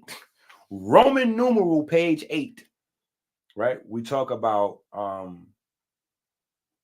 how the different light penetrates different levels of the skin, right? So you got UV, which penetrates the surface. Then you have visible light. A lot of times we don't really process the visible light penetrates more deeply into your skin than UV does, because of the fact that we all have eumelanin or pheomelanin. UV light doesn't get that deep. And because it's so high energy, it's going to create biochemical reactions immediately, right? One way or another, whether you have the pigment there to convert those into positive biochemical reactions or not. And it's becoming, creating free radical damage and other shit. You know what I'm saying? It's going to get, it's going to do something quickly. So it's not penetrating that deeply. Visible light, on the other hand, penetrates more deeply, right? Penetrates more deeply. Near infrared penetrates the deepest, right? Far infrared penetrates deeper than UV and visible, but not as deep as near infrared, right? So we got to think. Every aspect of light that we know penetrates the skin. This is why we got to have pigments everywhere. And what are your pigments doing? Your pigments are converting those different types of light into electrical signals. Electrical signals for what? See, that's why we had the melanin language, right? That's why we discussed the melanin language or the cytokines, right? Because those electrical signals are going to be converted to different types of cytokines, myokines, chemokines, and those are going to tell your cells to do what? Like electric slide. That's what they're doing. It's like electric slide, like turn to the left, slide to the right. That's what those things are doing, right? So the electrical signals are getting converted into a language that the cells speak to one another, and is getting specific instructions. Now, do you know that language? If you don't know that language, you're not passing down generational health, right? We need to know what type of light slide, crisscross. We need to know that. Bunny hop 2 times, y'all. Right? So that's why in the back of the book, right? Is it in this book or is it not in this book? It might not be in this book. Is it in this book? Yep, it's in this book. We go into the proteins and the vitamins, all of those different things, even into glycation, right? As a part of the discussion in terms of reacting with different types of waves of light. Reacting with different waves of light, right? Because it's a small spectrum of energy when we're talking about the electromagnetic spectrum that we can interact with or that we understand. The rest of it is ignorance. We don't understand it. It's blackness. We don't know what's beyond UVC. We don't know what's beyond the radio waves and this and that. It's nothingness. But nothingness is something. We just haven't explored that. Our technology has not gotten sensitive enough for us to decode what's below UVC. But it's there. Just like 100, 200, 300 years ago, we hadn't had the technology to figure out all the stuff that we know now. Right? We had to figure out radio waves. Oh shit, radio waves. We could send radio, we had to learn about that.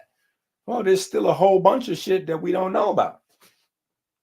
We haven't created the technology sensitive enough to get to them levels. That don't mean they don't exist. They still there. They still working. They're still a part of our body. They're still a part of our universe, our environment. We just don't know them yet. Just like before we discovered vitamin D. Vitamin D didn't come into existence with our discovery of it. It was there. Working, doing what vitamin D does, right? We just didn't know. So now you got to ask yourself, and we ask these questions in the new books, right? When you get the new books, the orthorexia, the autodidact, we're asking the questions. They just discovered 3,000 new types of neurons, right? So if they just discovered 3,000 types of neurons, right? And this is within the last 2 years. How the hell could they have known what the brain, like how could they fully understand the brain if they just discovered 3,000 new types of neurons? To me, it's no coincidence that brain disease is a leading cause of death because we don't know what the brain is. We don't know what the brain is or how the brain works. We don't understand it. We just discovered in the last 2 years more neurons than we ever knew existed. Do you understand this shit?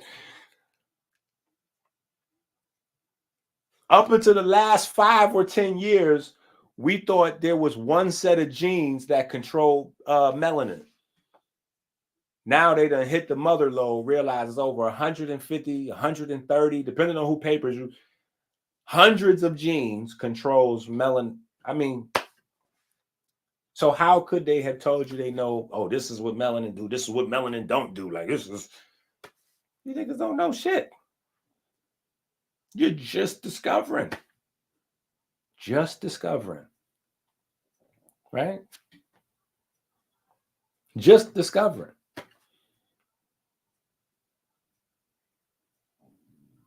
So we got to do this research for ourselves, because it seems like pigment is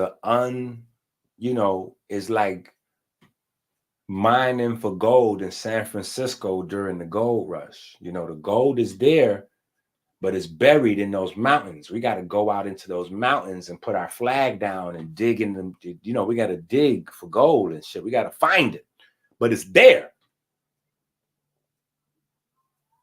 Now, the problem is, because pigment is such a fundamental aspect of our health, the people with more of it have more of a disadvantage because nobody has invested the time in figuring out how it works.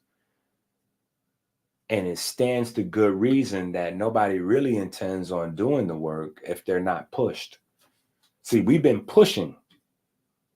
And because we've gotten really pushy, where we're putting it on face, you know, boom, melanin versus diabetes, blah, blah, blah. We got documentaries and we got the, you know, the mayor and, you know, like we putting shit out there in a way where it's out. Like now the buck has to be pushed because we're not going to stop. So now they got to try to get ahead of it. See, the first thing to do is try to stop the info from getting out. Once the information gets out, now you got to try to get ahead of it. So now we got to try to rename our shit and still inky vibe, right? Instead of melanin versus diabetes, we're going to try to say, you know, the skin and metabolic disease. Even though we know the skin is largely, you know, we know that's melanocyte control, regulation, you know, we know metabolic disease, diabetes, obesity, high blood pressure, you know, that's black folk shit, right? And what makes the difference in black folk? Oh, the level of pigment. Okay, so we know that's, okay, 2 + 2 is 4. We got that. So we're going to come up with this concept that's a synonymous, you know, it's a victory lap. We celebrate. We up. We winning. Now we got to exemplify the information. This is the level we in. Now we got to exemplify. So now I need y'all in the Patreon, right? Studying in the Patreon, right? So y'all can start writing y'all books. I need y'all to start buying up these generational health books, right? Generational health books. Or everybody's complaining. Listen, everybody was complaining. Everybody's still complaining. Oh, they teaching our kids all kind of shit in the schools. They teaching our kids stuff that we don't want to teach our kids and da da da da da da da. Well, hold on. What are you actually teaching your kids though? If they're teaching your kids science in school that you don't want them to know, what is your alternative? What science you teaching them at the house? Because see, we on another level. This is what we're doing. This is what we're proposing. We're proposing that instead of teaching your kids about the birds and the bees, you teach your kids about the atoms and the genes. This is what we're proposing. And we're not playing. Like that's not, I didn't make that up. Listen to what I'm saying. Let me show you what I'm saying. We're proposing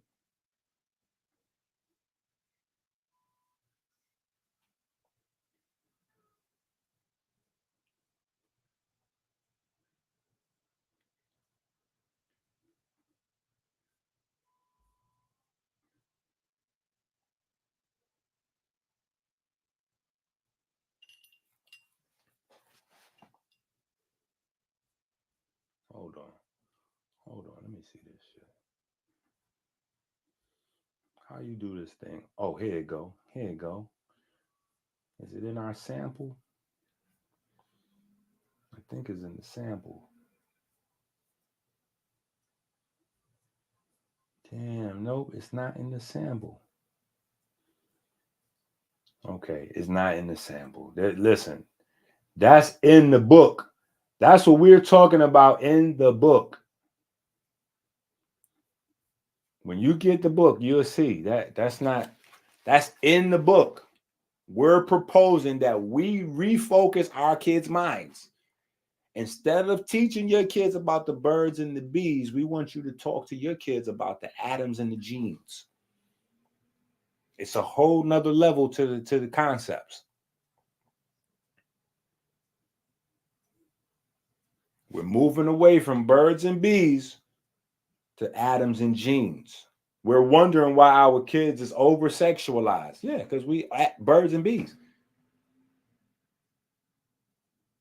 That's the lowest level animal sex that there is. There's no intelligence there. Why are we not talking about atoms and genes? The actual science behind reproduction. If it's going to be reproduction, why are we at the lowest level? Why are we teaching animal shit? Birds and bees. And we don't realize that's a part of our mental programming. Oh man, you're getting big. I'm gonna have to have that conversation with you. Yeah, that conversation. I'm about to have that conversation with you. It's time. We about to have that conversation. Yeah, we got to talk about the birds and the bees. And then we get mad when the school take over and they have their birds and the bees conversation. And it's not what we want our kids to know. The problem is you're leaving your kids' generational health up to strangers. No. We got to get rid of this whole concept of birds and bees and get to atoms and genes. Forget the birds and the bees. We got to deal with the atoms and the genes. Yeah. We got to get to this. So that's what the Cash Apps is for. That's why I need the Cash App. That's why I need y'all to get the books. You know what I'm saying? That's why I need y'all to be on the Patreon.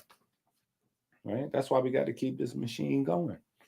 That's why we got to celebrate today. Today is celebration mode. Today you're supposed to buy 10 books. Go to Amazon and get 20 books today for the anniversary to celebrate the. Go get, if you got every book already, go get 10 generational health books. Start giving these books out to kids that you love. If you ain't got no kids, first of all, if you got 3 kids, you need to get 3 copies, right? Put their name in the front of each one and give each one of your kids one of these generational health books. You need to start building their libraries where they got their own library with this type of shit up in there. Right? We skipping the birds and the bees and getting to the atoms and the genes. So you got 5 kids, each one of them need their copy of this. Right? Or if you got 10 nieces and nephews, each one of your nieces and nephews, they need this. Each one of your nieces and nephews, they need that. They need to know your niece and nephew, when they get to school, right? They need to know, yes, we're not taking away from Erwin Schrodinger. They need to know who Erwin Schrodinger is. Okay, cool. We need to know Erwin Schrodinger advanced the concept of atoms by, incorporating the idea of 3-dimensional, the 3-dimensionality of electrons into the, and understanding the wave particle duality. And okay, great. That's great. But as you're teaching the kids that, the evolution of atoms, right? We don't need to start the story of atoms in 1804, right? The earliest concept of atoms starts in 1804 with the billiard ball model of atoms is based on the earliest idea of atoms as a small, indestructible. No. They need to know the billiard ball model exists, but they also need to know there's an atom, right? They need to know there's an atom. Yeah, there's nothing wrong with teaching them that there's a concept of atom. Before there's a billiard ball model of an atom, there's an atom, where there's a anthropomorphized idea of atom. The same way there's a biblical concept of atom, right? It's atoms and atoms. First man, first particle. Man makes up the society. Atoms make up matter. Matter is what matters. Right? Matter is what matters. What matters most is understanding matter. That's the matter at hand. Yeah. Right? So we understand atoms bonding. We understand atoms bonding. Right? But people don't bond anymore. We don't understand. We got neurons just for bonding.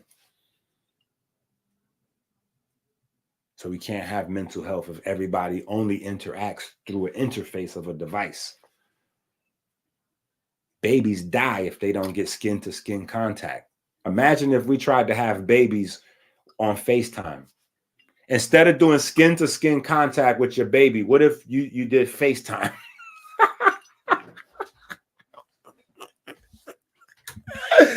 Oh, shit. You know, we'd be extinct in a motherfucker, right? Yeah, we'd be extinct. So don't let nobody fool you and tell you dumb, gobbledygook. You can't replace interaction with people with FaceTime. Like you can't do. It's not. Never believe that the fake could be the original thing. Like come on, man. It's cut. It's stepped on. You know what I'm saying? Like it's watered down. Like it ain't that. Right? You got to understand there's one thing there. Ain't nothing like the real thing, baby. You know that song? Ain't nothing like that's back when we had real music. That's Motown type of time period. Real, hey, I'm just saying, ain't nothing like the real thing. Right? So we got to understand them concepts, right? Yeah. We can talk about wave-particle duality, but we need to know when we having a conversation about wave-particle duality being the basic concept of quantum mechanics, and quantum mechanics is the future, and blah, blah, blah, and all this other shit, we need to know. We got you. I'm with you. We're not taking nothing away from modern scientific achievement. I'm just saying, we need to make a mental note for our babies so that they know, yep, duality, quantum mechanics, yep, comma, however, that concept of duality, yeah, that, the male, female twins, the positive, the negative, that electric, magnetic, that electron, proton, that electric field, magnetic field, that binary principle, so as you pump in your chest and all, modern scientific advancement, okay, I'm with you, I'm on you, we right here. We're not getting lost. We're not going to put the cart before the horse, and we're not going to put the cart before the horse, but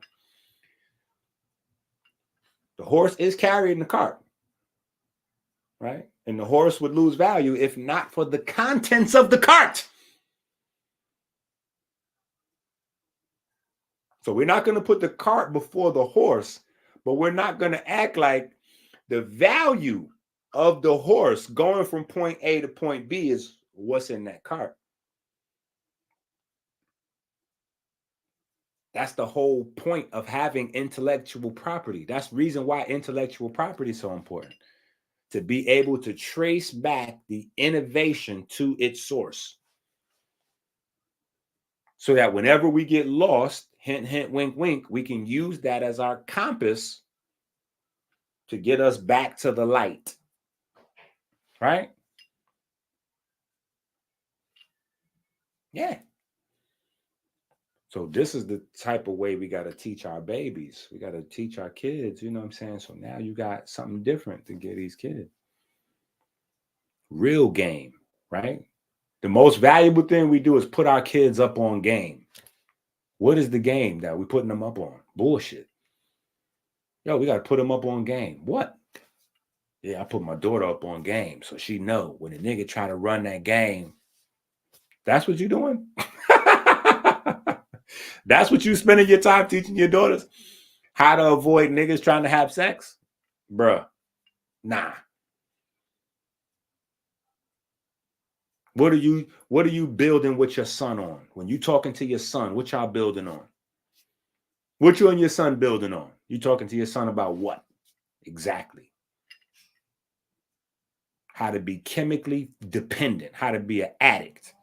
Because if you ain't teaching your son this generational health information, your son is doomed to be another addict. Period. You'll be a zombie out here, like everybody else that don't know how their body